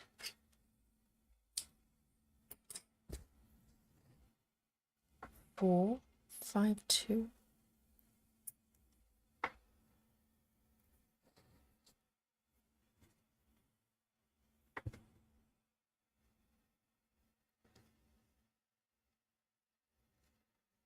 And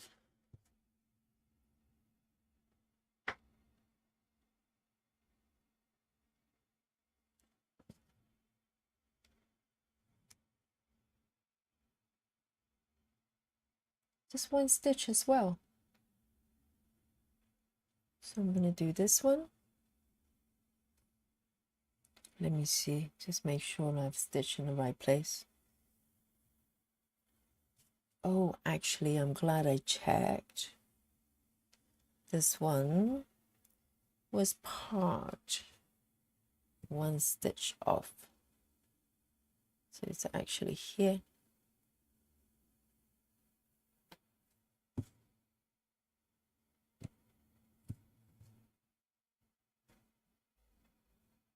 And then I'm going to bring it down here.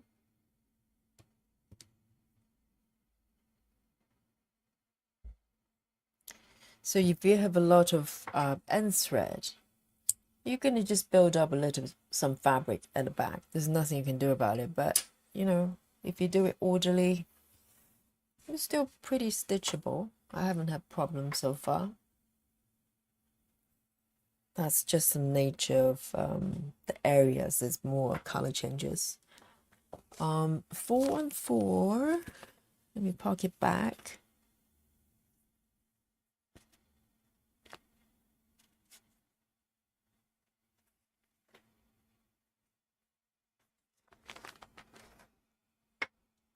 There you go. Really beautiful. And if you look at mock-up, this is just the beginning. There's so many flowers to all the right there on the ceiling. And then you have the beautiful windows and loads of things going on in the room. Oh, can't wait. I cannot wait. 317.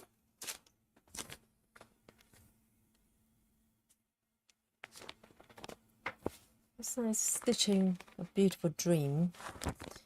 317, I already have one part here. Let me just put out.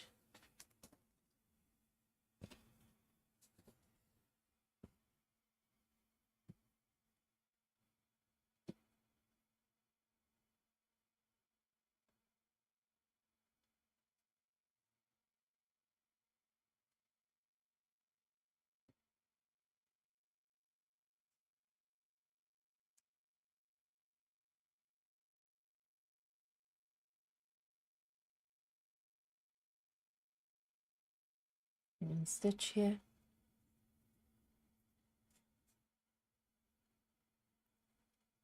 One, two.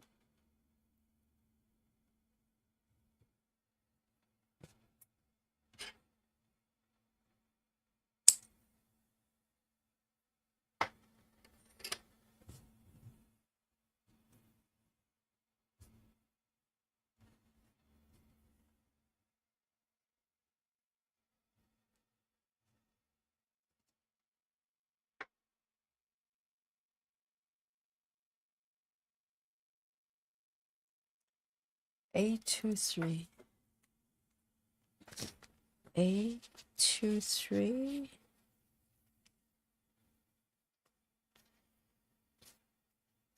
I've got another threaded needle here.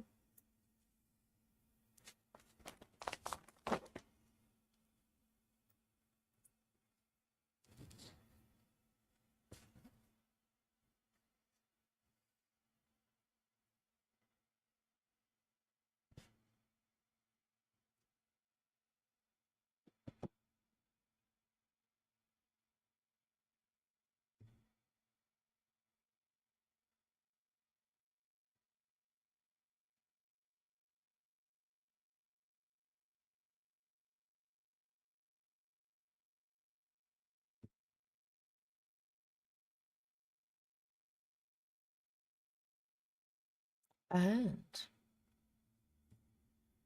I'm going to stitch this one down below, and then let me see, 1, 2.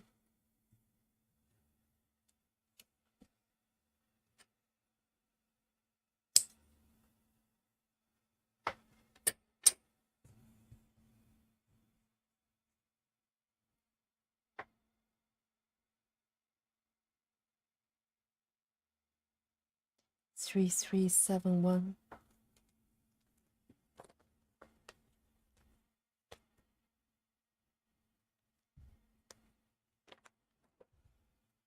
Only 2 stitches.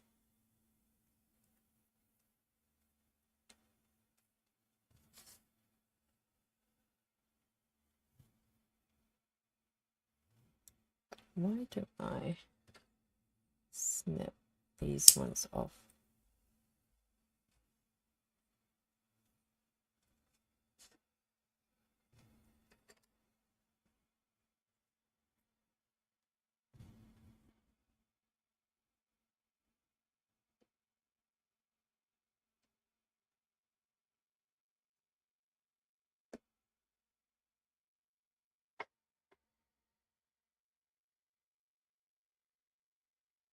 Joy says, this pattern wouldn't have caught my eye if I hadn't seen you stitching, especially not as a mini, but it's so beautiful. Yeah, absolutely. I think this pattern is definitely underrated. I think majority of people probably don't even know this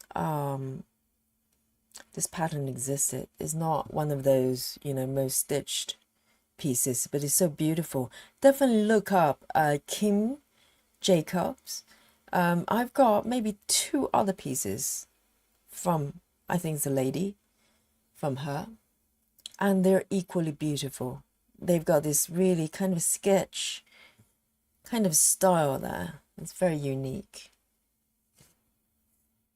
And there's one more I'm thinking about starting. I know. It's a mini pattern as well, and I just had a look today. I'm thinking, oh my god, I so want to stitch that. It's hopeless.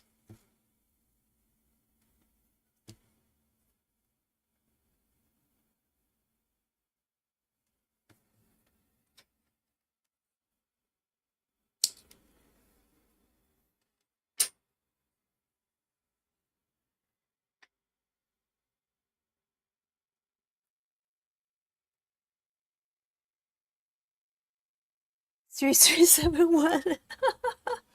3, 3, 7, 1. Black, brown. Bingo. Yes, that's Joyce's superpower right there. She can name a thread.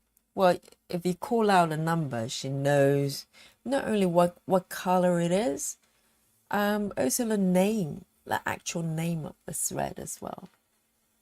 I know. I'm not worth it. 9, 3, 4.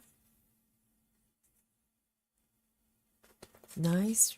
9, 3, 4, Joyce. 9, 3, 4.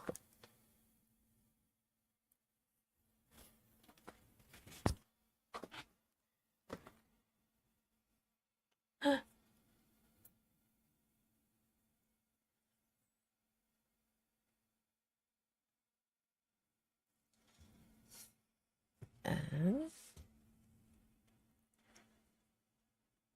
oh, I'm stitching out of order already. I'm already bending rules. I can feel it. Because it's got a nice little block here of the same color. And I'm tempted just to fill in this area rather than doing in order.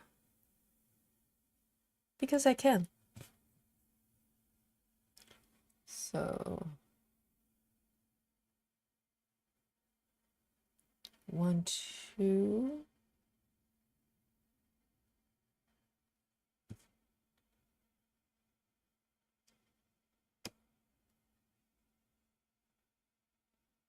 Let me just have a look.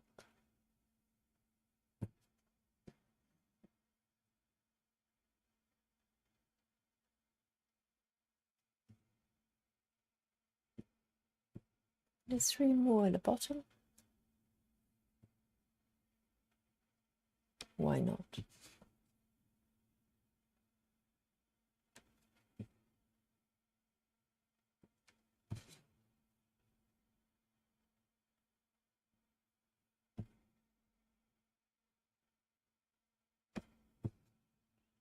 I'm going to stitch that one again. It looks a little bit weird, this one.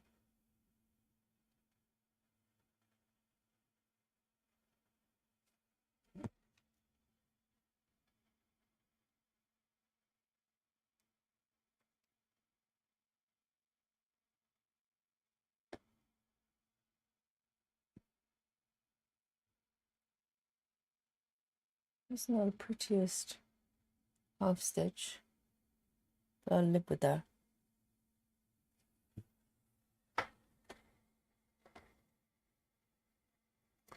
Oh, see you later, Audrey. Thanks for dropping by. Yes, definitely come back to join us. Have a great rest of the day. I'll catch you later. Good night.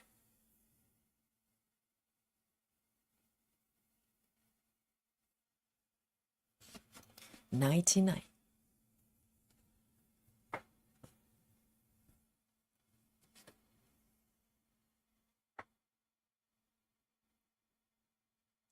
Three 031.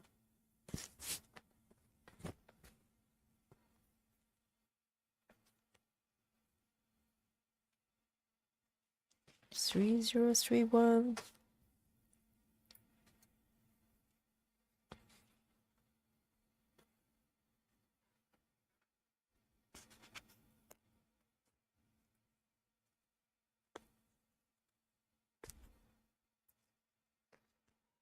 It's a lovely greenish brown.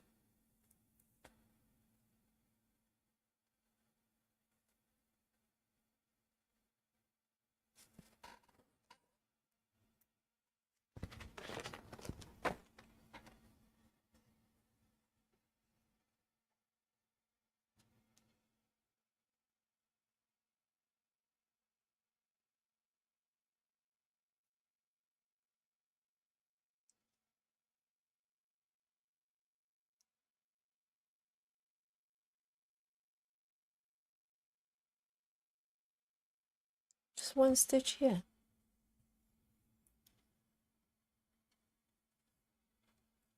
Let me see if I can part down.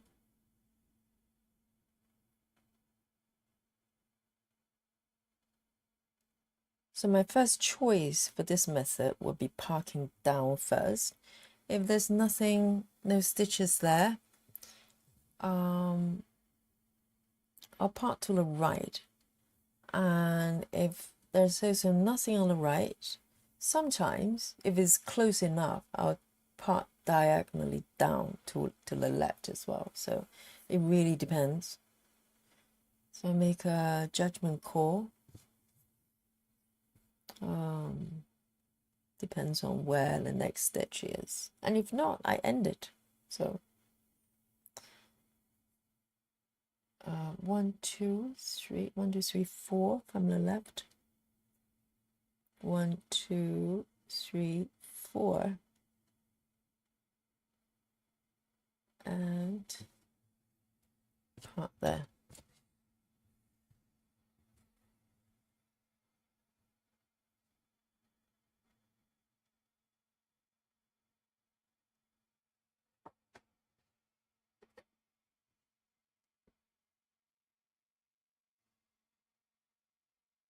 Okay, so this one I'm going to leave it there. Oh, let's have a look what's going on there. So okay, we'll move down here.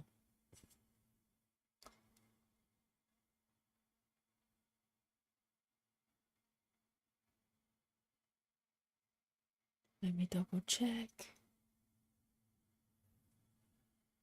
I do have some part threads here, but they're not marked. How peculiar. 1, 2, 3. Okay, they are marked. 1, 2, 3, 4. This is what happens when I don't mark my pass threads properly. Forget to do it. Okay, so that one is that one.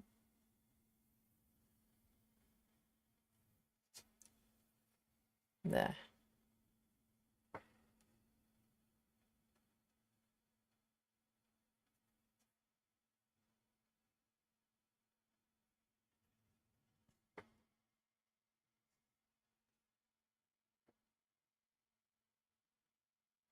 And I'm going to pocket 1 stitch below.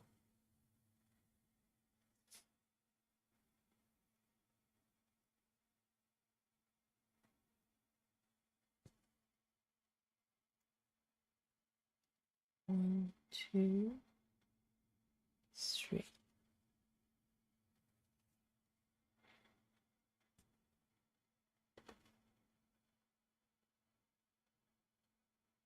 Quite a few color changes here.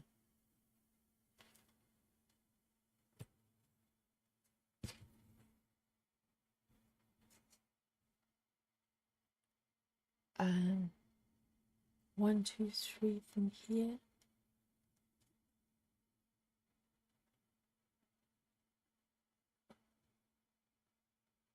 1, 2, 3, 4. And 1.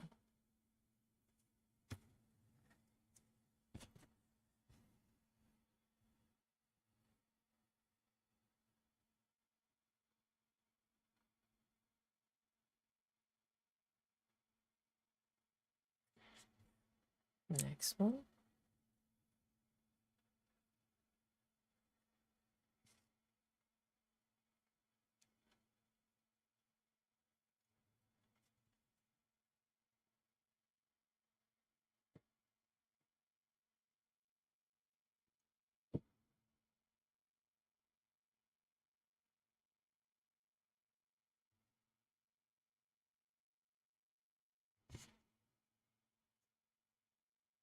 And 4 up.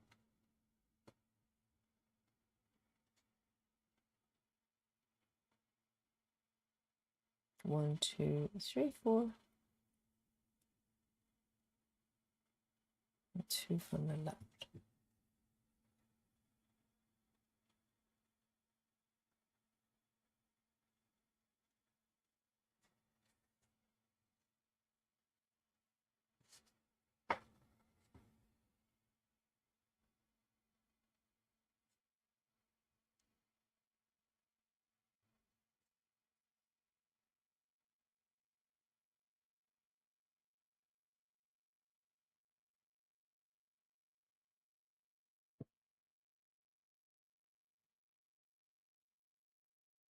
One, 2, 3.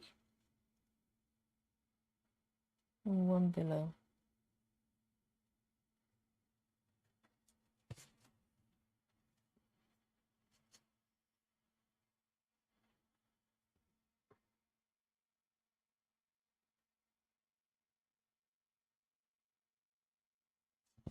Right, so what I'm going to do, because there are 2 stitches left here on this block, let me just draw the boundary a little bit clearer here. It's going quite fadey.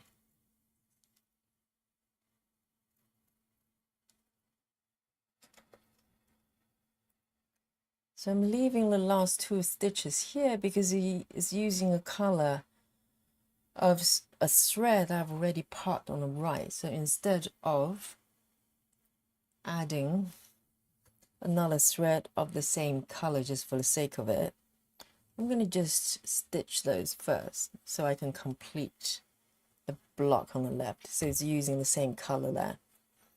So from time to time, I'll cheat like this.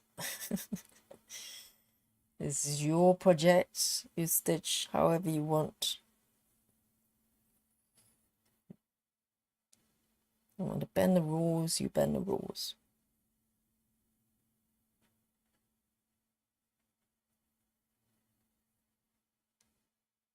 So the rules are there to create structure and, to make things more efficient. So if you run into a situation that is no longer beneficial, you're just following the rules for the sake of it. I mean, if it feels good to, be strict, then do so. But a lot of times, really,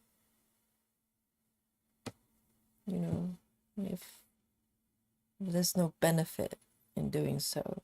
So in theory, I should introduce a new thread just to stitch these two and part down or somewhere. But I know there's a perfectly good part thread just right next to it. So there's no reason not to just go ahead and stitch it. I'm crossing over to this block.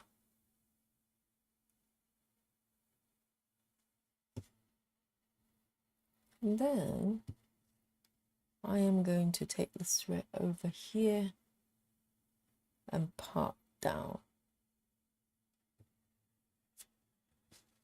So the first 4 stitches from the next block, which I'm not stitching right now, are being stitched because I wanted to use that color. So there you go.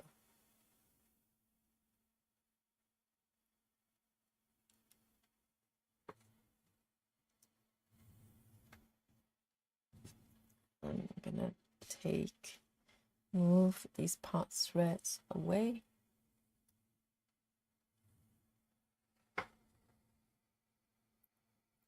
Oh, hello. Let me see if I can pronounce it. Bicamry. Is that correct? Bicamry. Says, hi, I'm a college student and I'm loving watching while I'm doing work. Oh, wonderful. That is great. And Joy says, a bit the same with Royal Rolls. Let me know which bit you're referring to, Joyce. Ah, yes. I know what you mean. Being a rebel. Just break rules. Oh, Camry says yes. Oh, that's wonderful. I hope you enjoy watching. Maybe we'll help you to calm the mind a little bit. Because what I find is sometimes having a bit of, I wouldn't say distraction, but having something kind of going parallel from what you're trying to focus actually allow you to be more focused. Because I do have issues with focusing on something and do it, but for some reason stitching allows me to just sit down for hours sometimes, just do it without feeling like I'm fidgeting or having to do something else to distract myself. I mean, occasionally I listen to podcast or I watch floss tube, but they're not sort of there's no conflict between these two things. So I'm glad that me stitching is bringing you some calmness, so you can focus on your work. Very happy.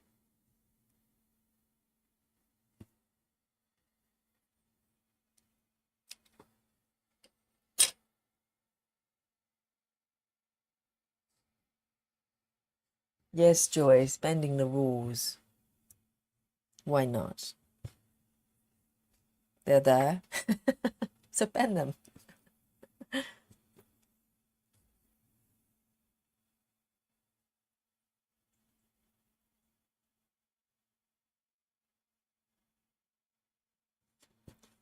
Six, 4, 0, 6, 4, 0.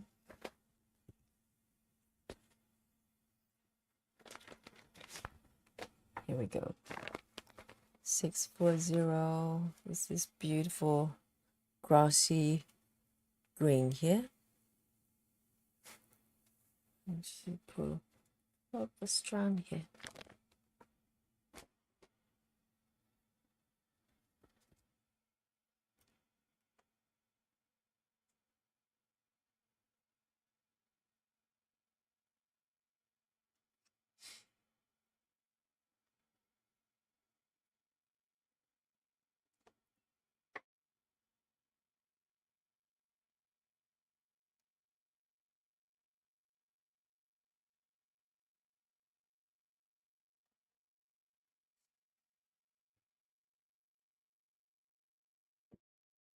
And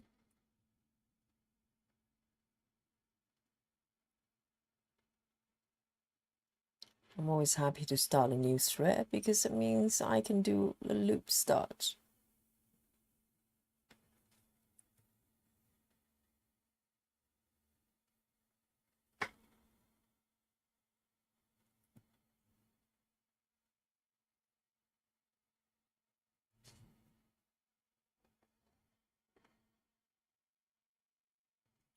And then two rows down.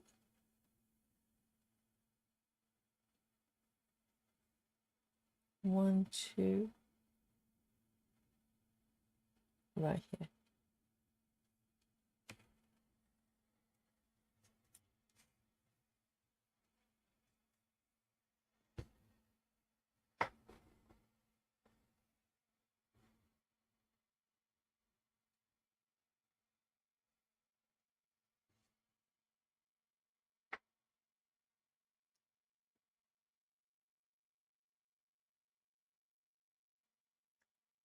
Okay, so this one just one stitch. Now I'll end it. So there's no surrounding stitches.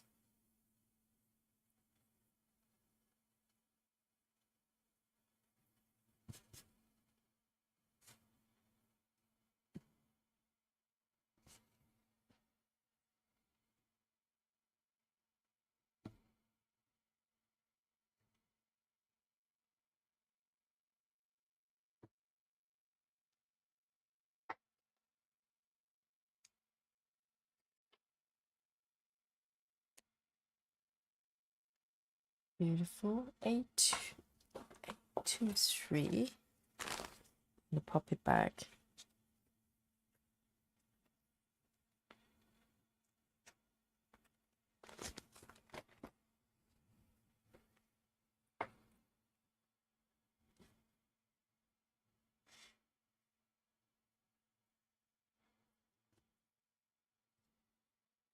I always feel like a hairdresser.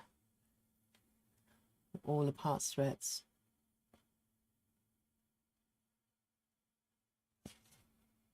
It's quite relaxing watching people having their hair cut, actually. Maybe just me. There are a lot of Instagram videos, clips of hairdressers just cutting hair. And I sometimes find myself just fixated watching how the hairs are combed and cut off. And I find myself doing that when I go to hairdresser as well. If someone next to me is having the hair cut or trimmed, I just watch. I just couldn't stop watching the hair being cut. It's very therapeutic.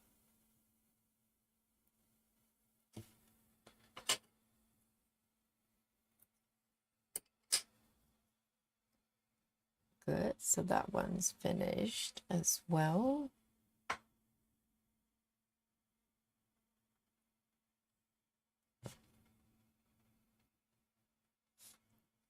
So this one's got, oh, I think might be just enough for two more stitches. And then one stitch here. 1, 2, 3.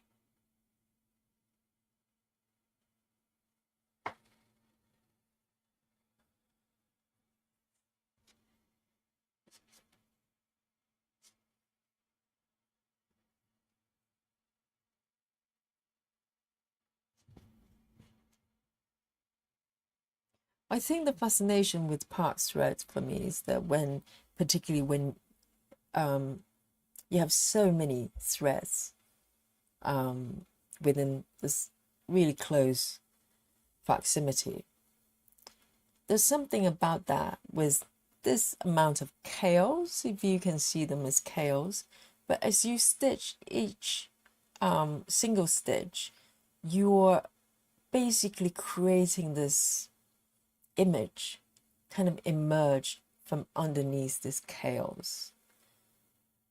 It's a beautiful process. And I think that's why it makes me want to do more of it.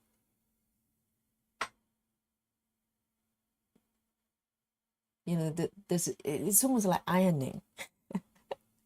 You have really wrinkled sheets, bedspread, and then you just iron over it, and then this beautiful sheets, nice and flat, emerge underneath. It's therapeutic.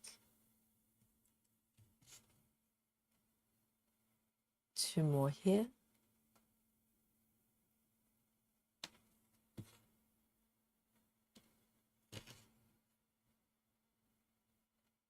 One more. And then I'm going to park 1, 2, 3, 4.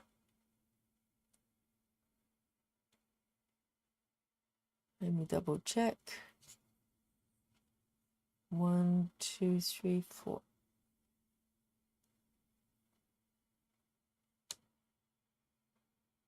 That's correct.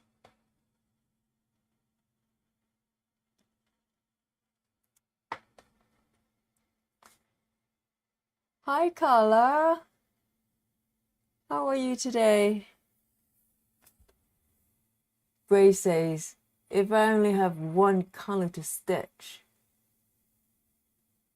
I've been cutting a small piece off the bottom of the thread bundle instead of pulling the entire thread for that one stitch. Ah, okay. Oh, I see.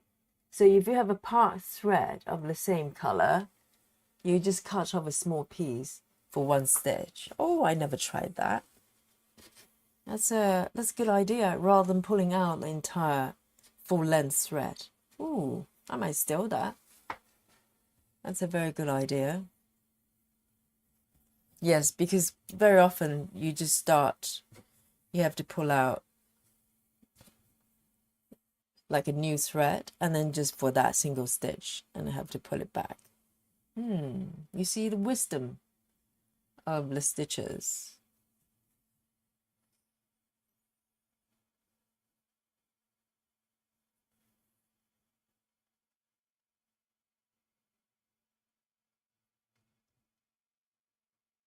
I'm learning every day from you guys. And then I'm going to park it over here. 1, 2. Huh, why do I have one already? How peculiar. Okay, in that case, I'll have to end this thread. It's getting a little bit crowded. Look at the entire row of end threads. That's how we row here.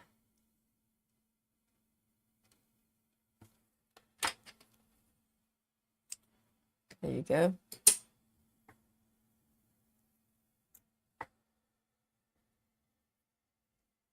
Oh my God, 31 Celsius. Oh my goodness. Is it daytime or was it evening and it's still 31? That's brutal, man. I think we reach 30 degree for a couple of days. Today, I don't know. Today's close. Today's the highest point is 29, but that was, only for a couple of hours. But at the moment, it's 23 Celsius. It's still pretty high considering it's 10:30. close to 10:30 over here. It's very, very warm, because normally British evening is so that even in the summer, it would drop, the temperature would drop quite significantly in the evening. But 23 is like warm, very warm. 154, just one stitch. 154.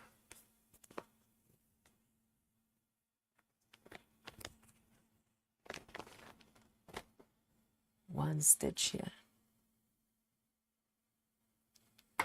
And I hope you have air conditioner. Over here, I use my fan, my electric fan, because I live in a Victorian house. We don't normally have air conditioning. We have central heating, but not for cooling, if you know what I mean. So it's not like air conditioning. You can adjust different temperature. It's just for heating.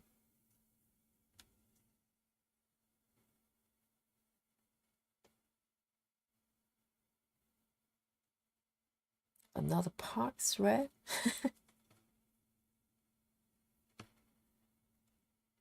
It's going to be fun when I remove all these end threads here. A bunch of them.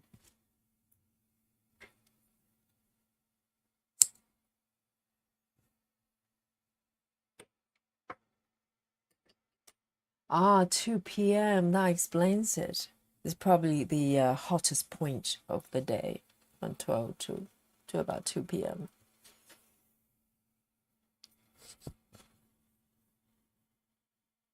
That's very hot. And particularly if it's humid as well. Wow, that's gonna be challenging if it's humid as well.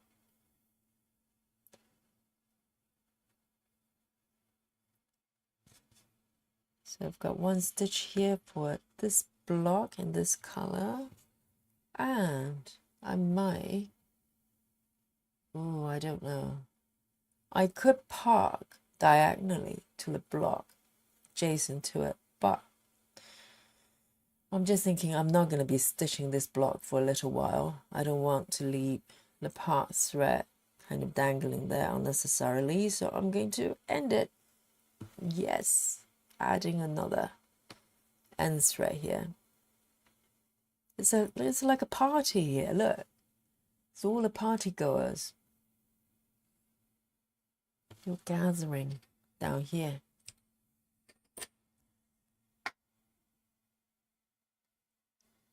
Nine, 3, 4. 9, 3, 4. Gonna pop it back.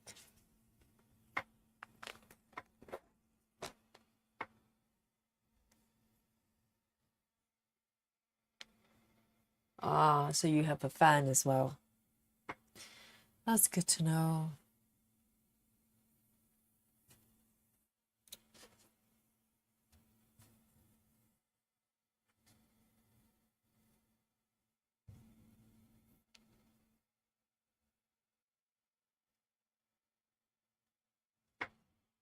Here we go.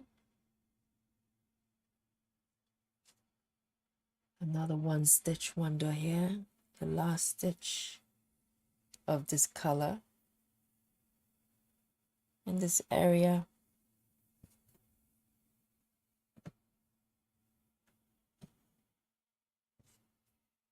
And then join the party here. One more end thread.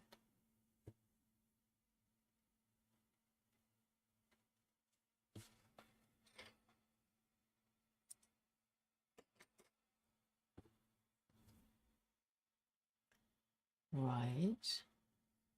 4, 1, 3.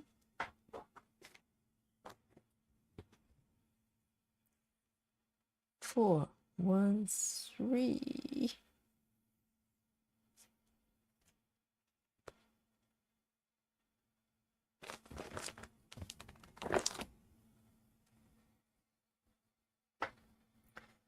lovely. I'm going to take a sip of my Diet Coke.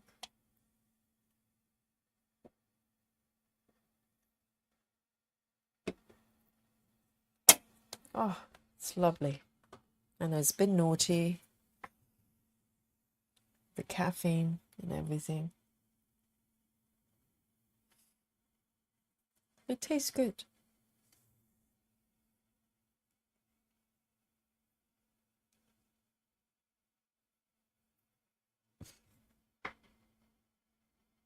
And tomorrow I don't have morning classes, so I'll be fine. And to be honest, if I'm tired and sleepy, there's no amount of caffeine that's going to wake me up to keep me awake. I'll just go to sleep. You can't stop me.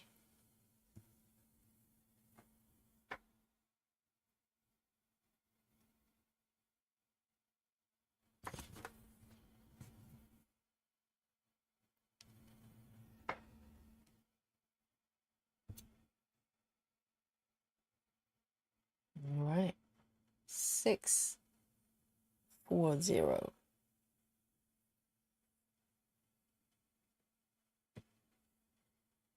And I'm going to stitch the one below as well, the same color, before I park, because I can.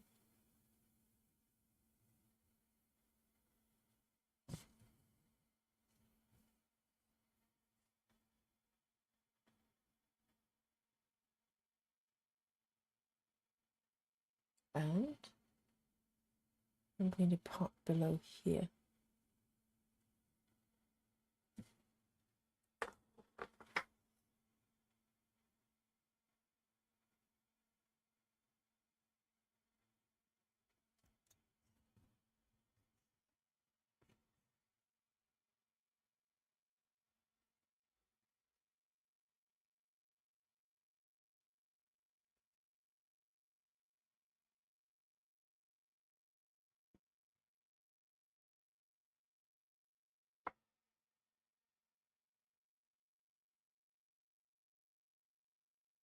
And this one again is, oh, I might be able to park diagonally to the left.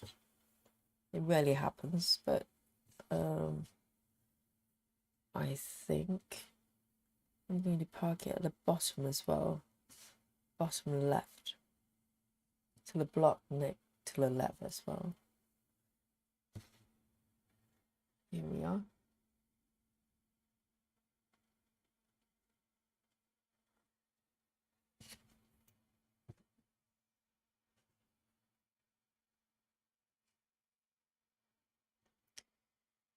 And I think, yes, I'll do one couple more rows and I'll start to take these ones off because they start to look a little bit scary.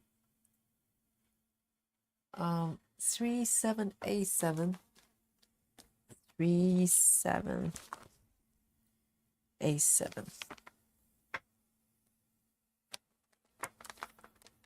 3787.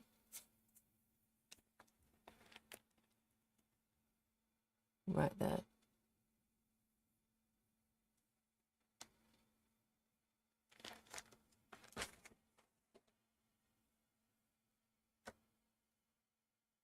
It's a little knot there.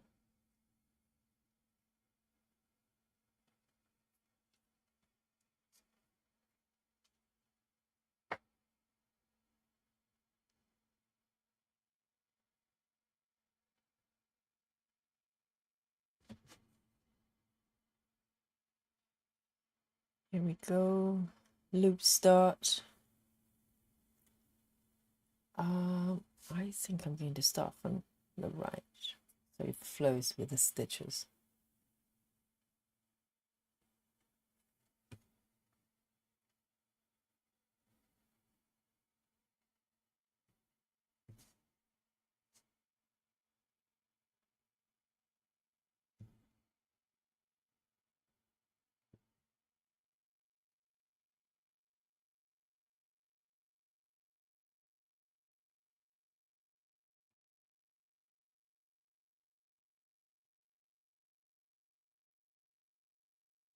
And then I think I'm going to stitch this one below.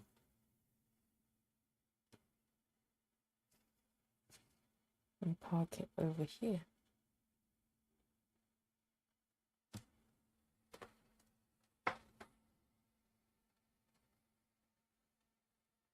The camera says, if I was interested in getting into this type of stitching, how do you suggest I go about starting? So by this type of stitching, you are talking about full coverage, right? Good question. I think everyone here will probably have some advice to give you.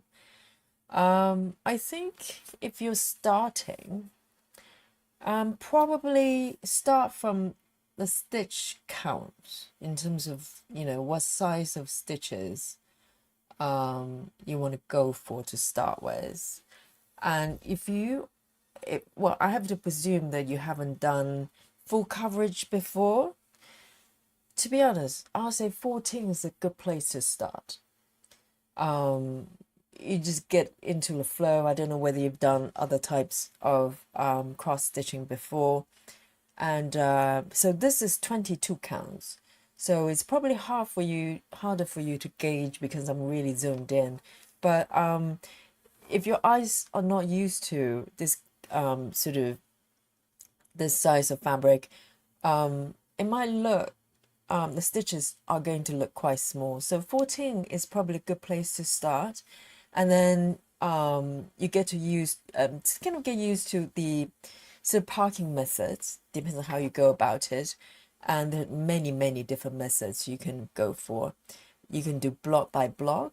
That's where I started actually, when I first started stitching. That's the first kind of parking method that I learned.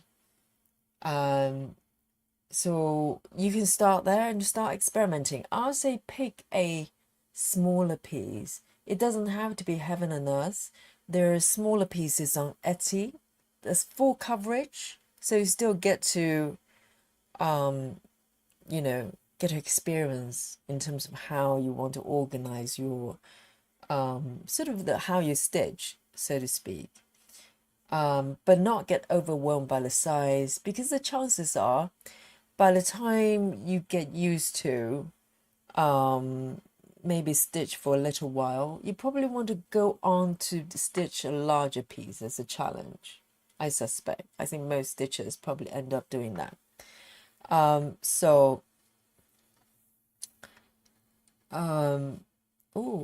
where's this part thread coming from? So yeah, I think a good start would be picking the size of the stitches you want to go for and just get with the flow. And see if you like it. The challenge, I think you will, but it's just, I think, for instance, if parking method is not for you, maybe exploring cross country, that type of thing. So you'll get to know what you like and what you don't like. So kind of getting to know yourself and in terms of what kind of stitcher you are. And, the rest will be easier. Your preferences will probably guide you in terms of what type of design and whether you want to move up in terms of, stitch counts, etc. So I hope that helped. But ultimately go in, with some playfulness. It doesn't matter if you mess up the first, I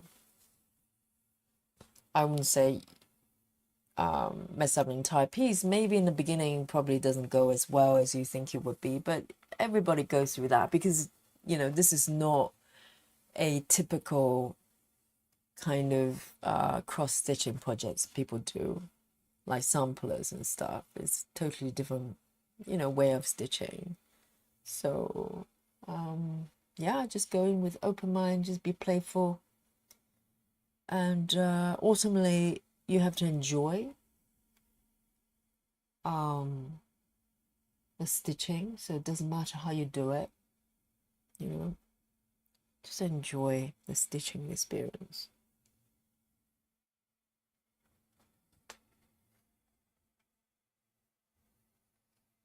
Oh my God, Sarah's got tornado warning in the area. If I lose service or have to shelter, oh my God, is it that bad? It was a good stitching with you all day, Sarah. Please stay safe. Oh my goodness, I have no idea. Tornado is no joke. Yeah, find shelter, please. Stay safe. Oh man. Bicamary says I have done very basic cross stitching so far. So cross stitching, so thank you for the advice. And I'm definitely going to look into it. Yes. And start somewhere that you feel comfortable with, and the world is yours. You know, the doors will open, possibilities open, and your projects will probably get bigger and bigger.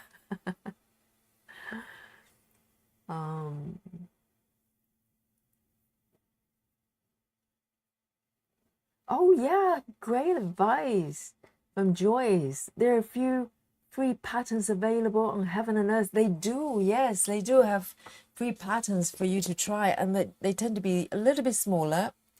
Definitely, you can start there.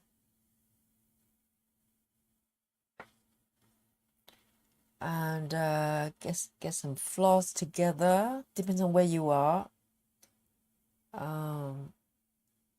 DMC would be a safe option. CXC is really good as well.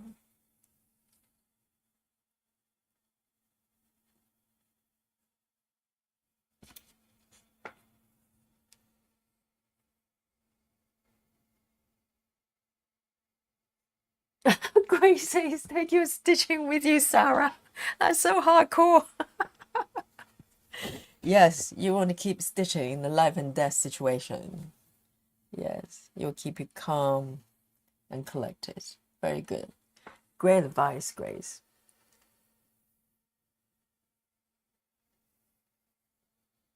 That's so funny. Oh my God. Wow, tornado. I don't think I've ever experienced one. It's got to be quite scary. Stay safe, Sarah. 6110. And definitely come back to say hello tomorrow. Otherwise, everybody's going to get worried.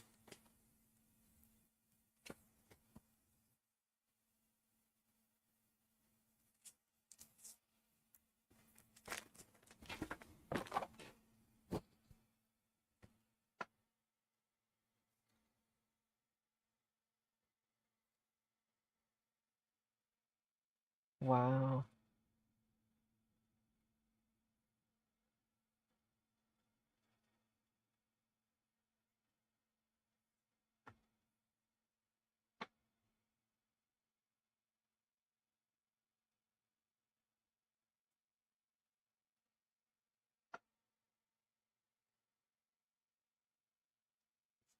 And keep stitching.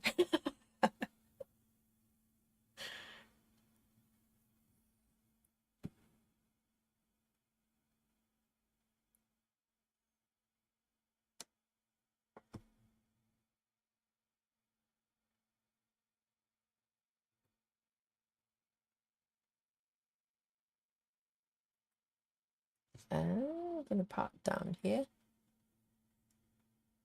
One on the left.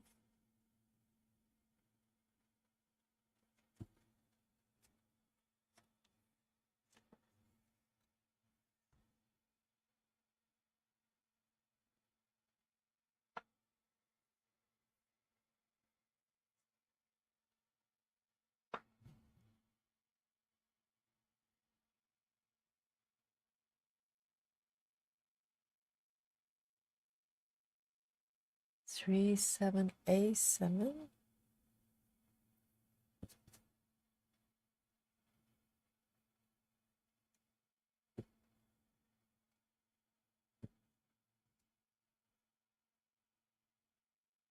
Uh, 1, 2. That doesn't look right.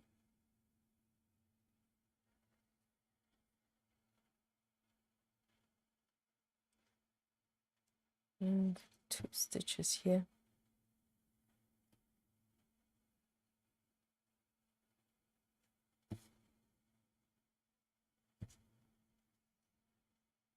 And then we put it down here.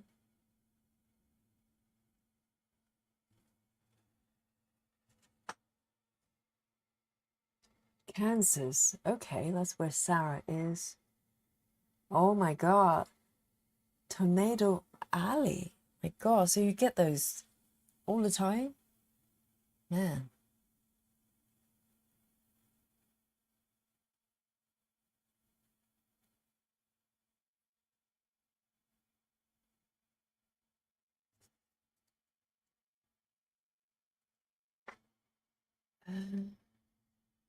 One, two.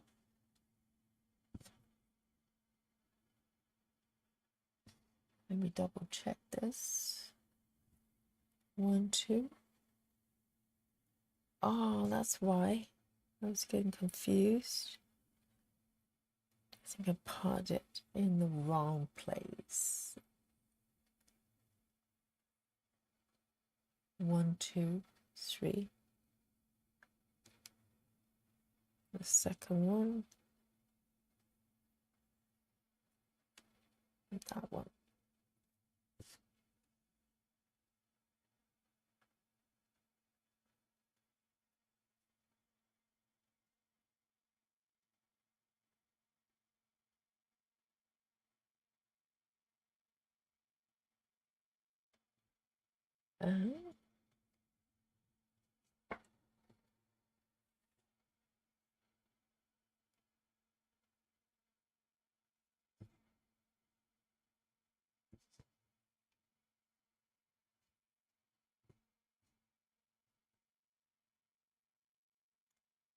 That end thread joining the big party here.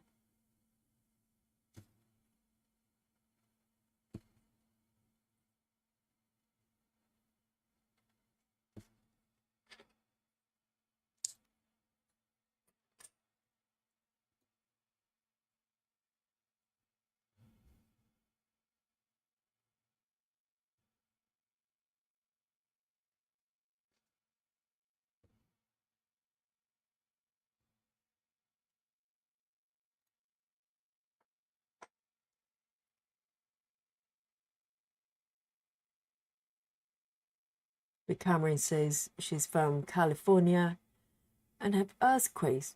Oh, earthquakes from a major fault line. My God. Yeah, I think there are quite a few earthquakes the past few years in California as well, isn't it? Wow, that's mighty scary.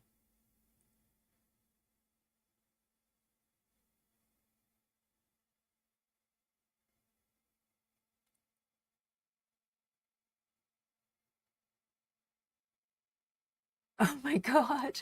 Grace says, my granddaughter lives in Texas and also deals with tornado warnings. She wants me to move there to live in earthquake area of California. I'm not sure which one's better of the two. Oh my God. What about the third choice? Where's the third choice? Is there anywhere that doesn't have natural disasters on a regular basis? 80 to 90 tornadoes a year? Wow, that's like every day, every few days. My goodness.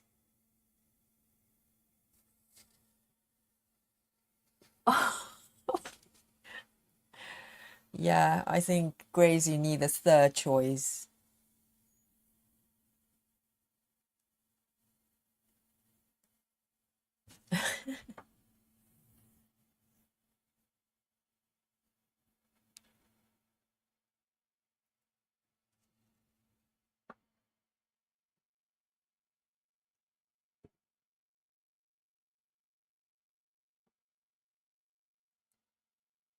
I mean, UK, occasionally we have flooding, but not a great deal of natural sort of disasters. No earthquake. Occasionally you have the hurricane, but nothing major. We're more likely to have like terrorism kind of things, each to their own. We all have our cross to bear.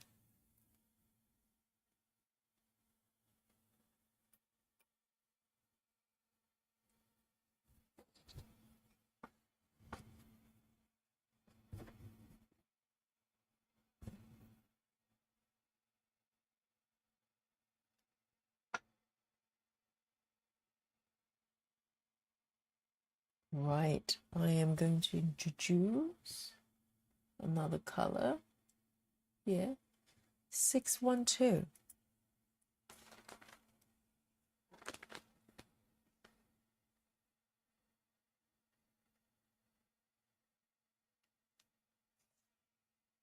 There you go.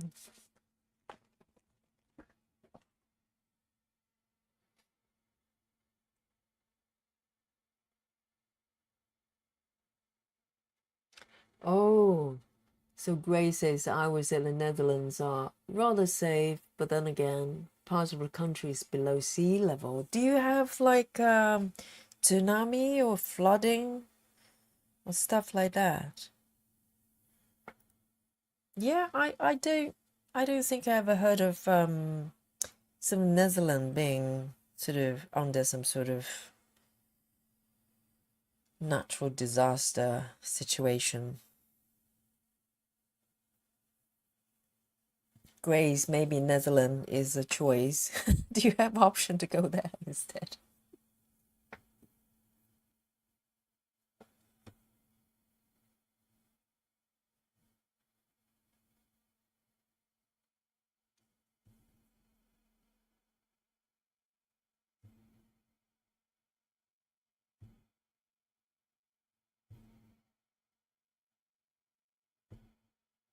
And I might stitch this one as well because I can.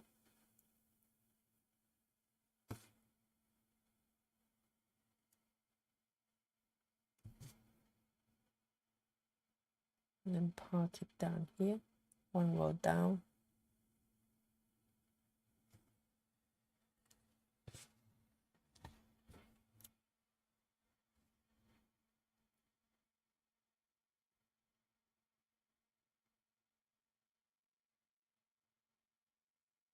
A40, A40.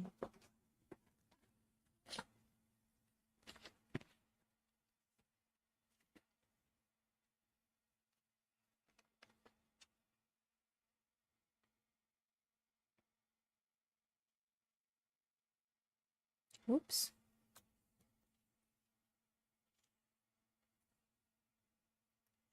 A40.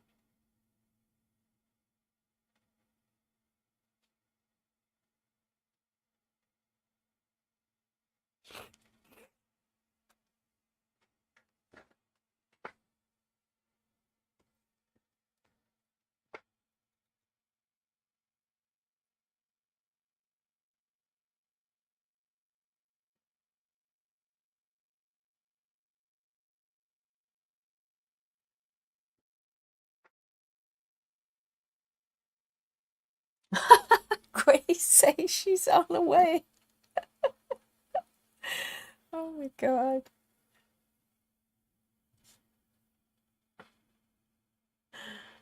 Oh man.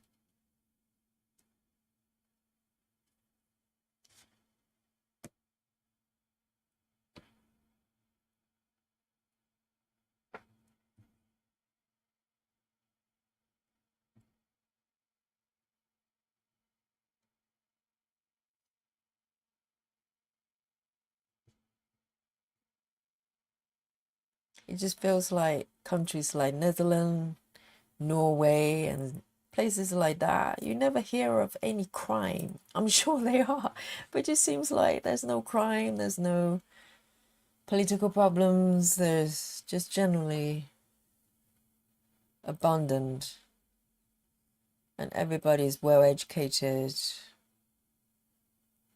and their basic needs are being taken care of by the government. Sounds good?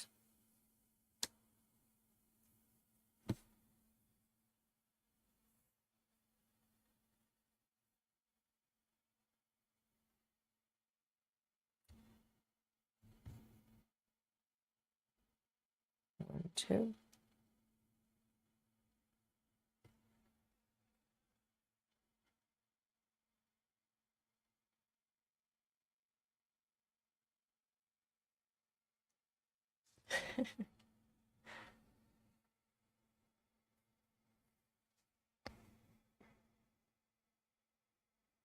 Oh, wow. So Grace says last time, are you referring to flooding? The last time it was flooding was 1953. My goodness. Since then, we've created the Delta Works to defend from flooding. See, they're so clever. Because there's so many countries, they have the same disasters happening over and over again. And each time they're caught by surprise. And you kind of wonder, well, but you know, kind of happens last year as well.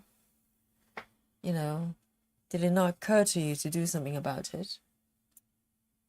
Oh, those clever Dutchies. 3862.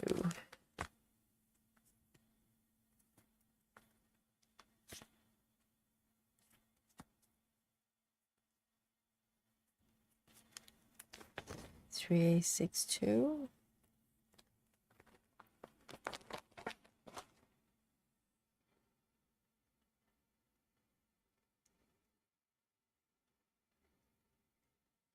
Oh wow, there's a documentary about that.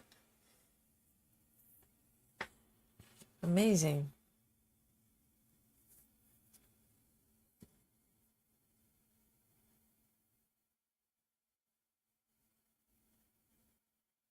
Yeah, the definition of insanity is that you just repeat the same thing and expect different outcome. You know, if you don't make changes and do something about it, it will happen again. It's just the way it is. But you tell that to some governments, they just don't learn.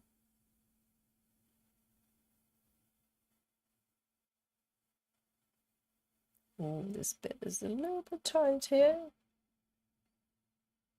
A little maneuvering of the needle.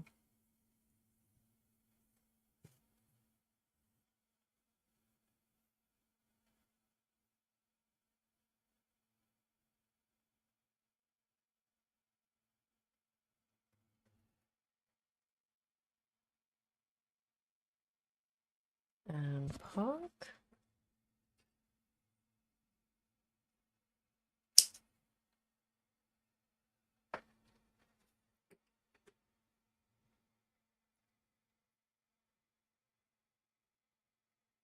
Okay, so the documentaries that goes over a lot of countries in Europe and highlights a lot of cool things happening there.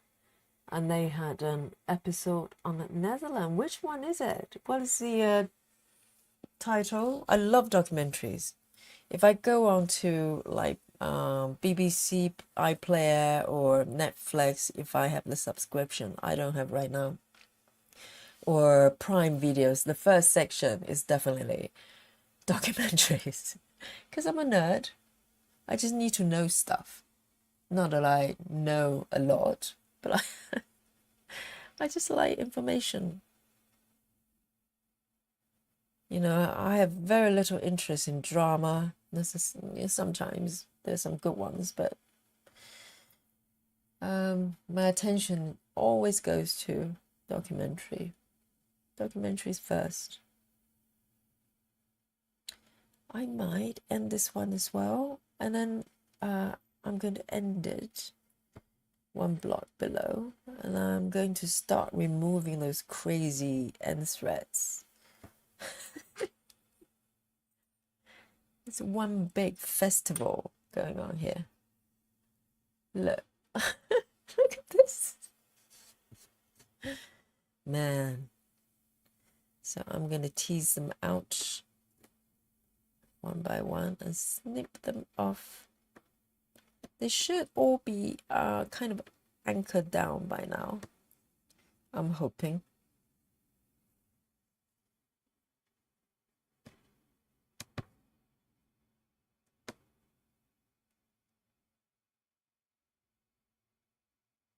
Let me just snip these off very carefully because you don't want to cut off the part threads by accident. It could happen if you're not careful.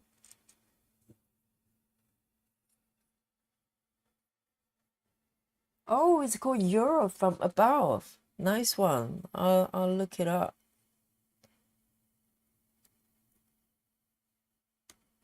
I like a spot of documentary from time to time. And that's very often what I watch on YouTube as well. So not like documentary, you know, TV programs, but just any content that's kind of slightly nerdy. That's my thing.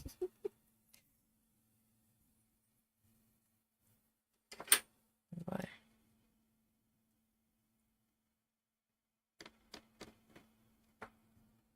Let's see. Let's cut this off.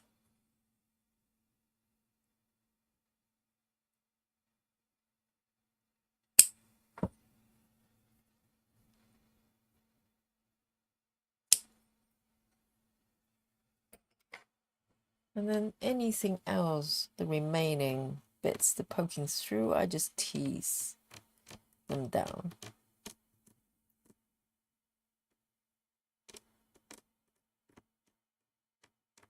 And it would disappear anyway by the time you stitch it. So, oh, a little bit better. All the party goers, they all gone home. Lovely.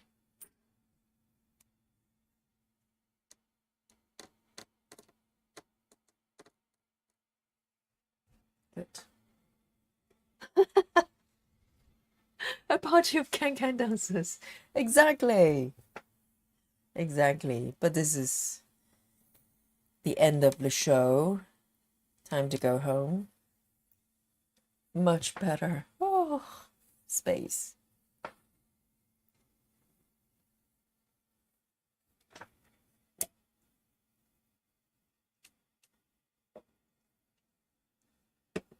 A sip of my Coke.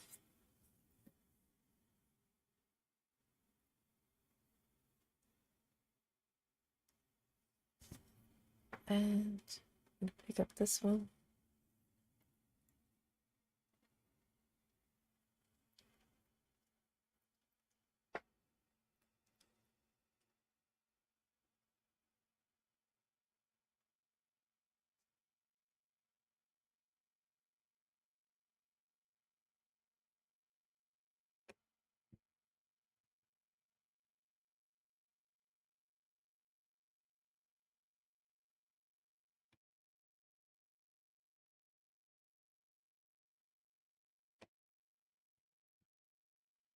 And I'm going to stitch this one. Actually, I'm going to just park. Just be good here.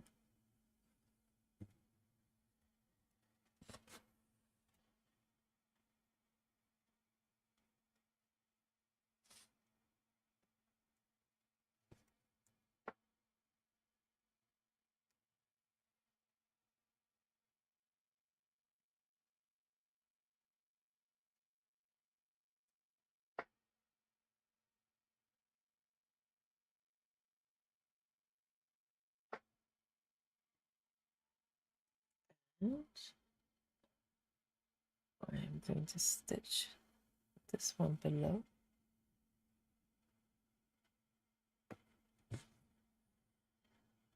And then park.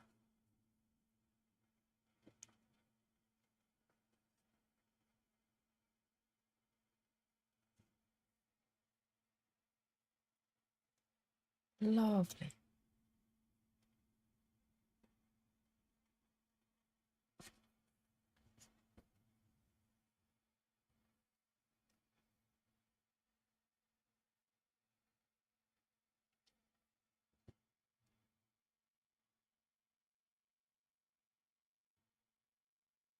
And I'm going to stitch these ones with part threads here, and then I'm going to show you how many stitches I managed. So this is a fairly confetti area, as it turned out.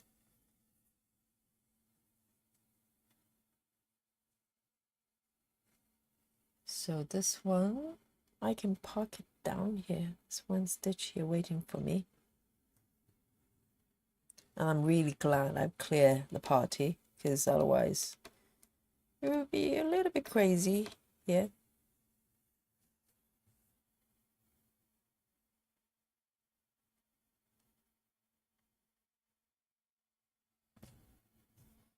So I'm stitching slightly out of the order, but the threads are already there, so I want to stitch them first.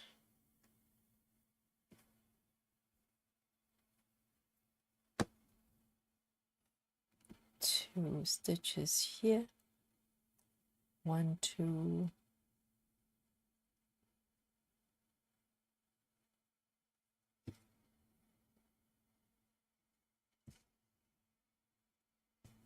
And then I'm going to pop down here, 2 down, 1 from the right.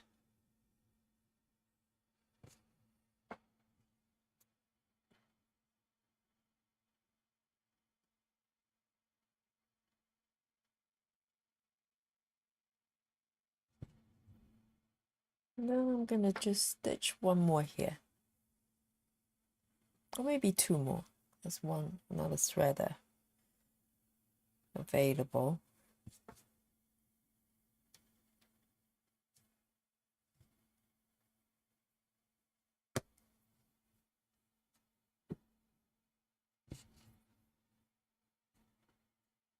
One, two, three, 2 from the left.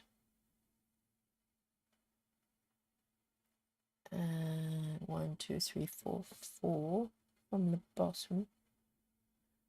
1, 2, 3, 4. There.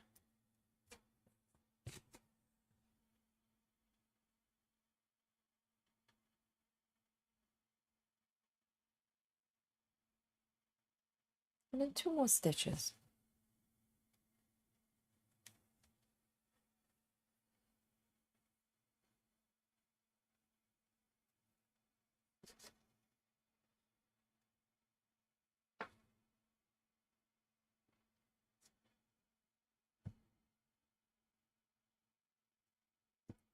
And the last one for today's session.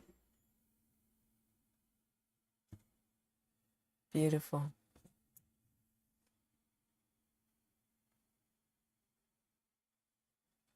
Right. So let's have a look here. Just tidy up my threads here and zoom out a little bit.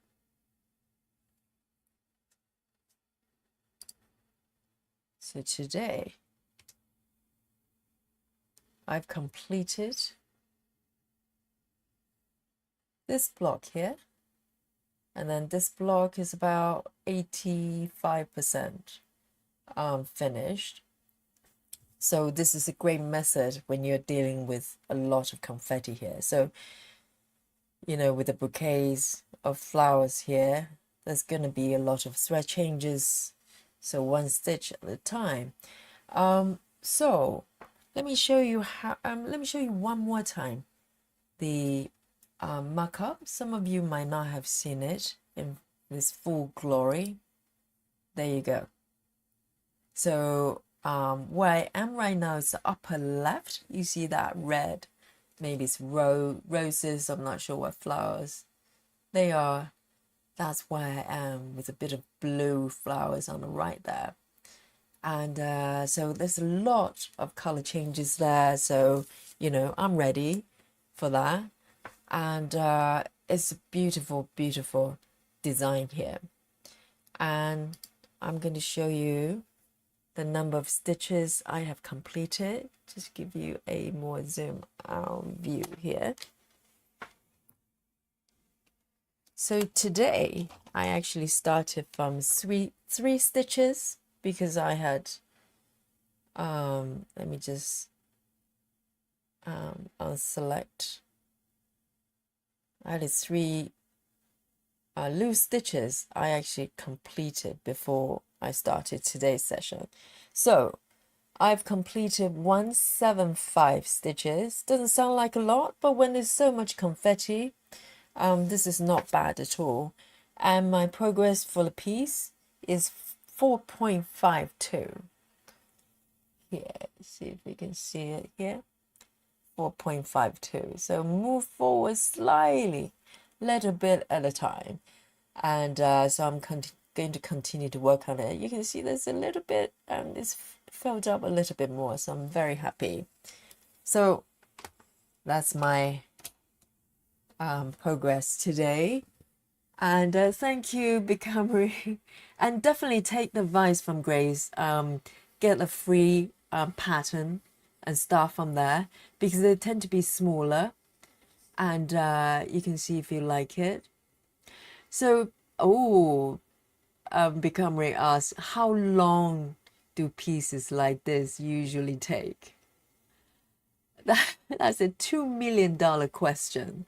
It really depends on how many webs you get going there. So all you guys can chip in. How long do you think this piece is going to take me from this point on? So I started this piece from January sometime. And also bear in mind, this is half 10 stitches, meaning that I only need to do one leg in the slanted direction and compare, versus full cross. So in theory, it should be a little bit faster. And also this is a mini piece. Okay, it's Heaven and Earth mini. It's not really mini in normal sense. Oh, Sarah says, I usually stitch a regular height in 4 years. You're kidding me? That's fast. Do you just work on a single project or while you're juggling with other pieces? That makes a lot of difference because there are monogamous stitchers out there. I'm not one of them. They can just focus on one single piece and just charge forward and never look back. So they get to finish some pieces. And not this girl, I like to switch around and do, what I feel like that day. So it might take a little bit longer. But who's counting, right? So the time really depends on how much time, whether you're a single-minded, single project person or, multiple. So there's no definite answer for that. Thank you, Grace. Grace is looking good. And yes, it's a long time. A long time is probably a good answer. And long time can be 4 years or 40 years. Who knows? Sarah says she has 10 webs, but still managed finish 4 Hade. Hade is Heaven and Earth design, just so you know. It's a lingo you have to learn before you enter this world. That's probably one of the first words people learn before they start doing full coverage. So that's a good keyword to pick up. And thank you everybody for your chat today. I've learned so much each and every day from you as usual.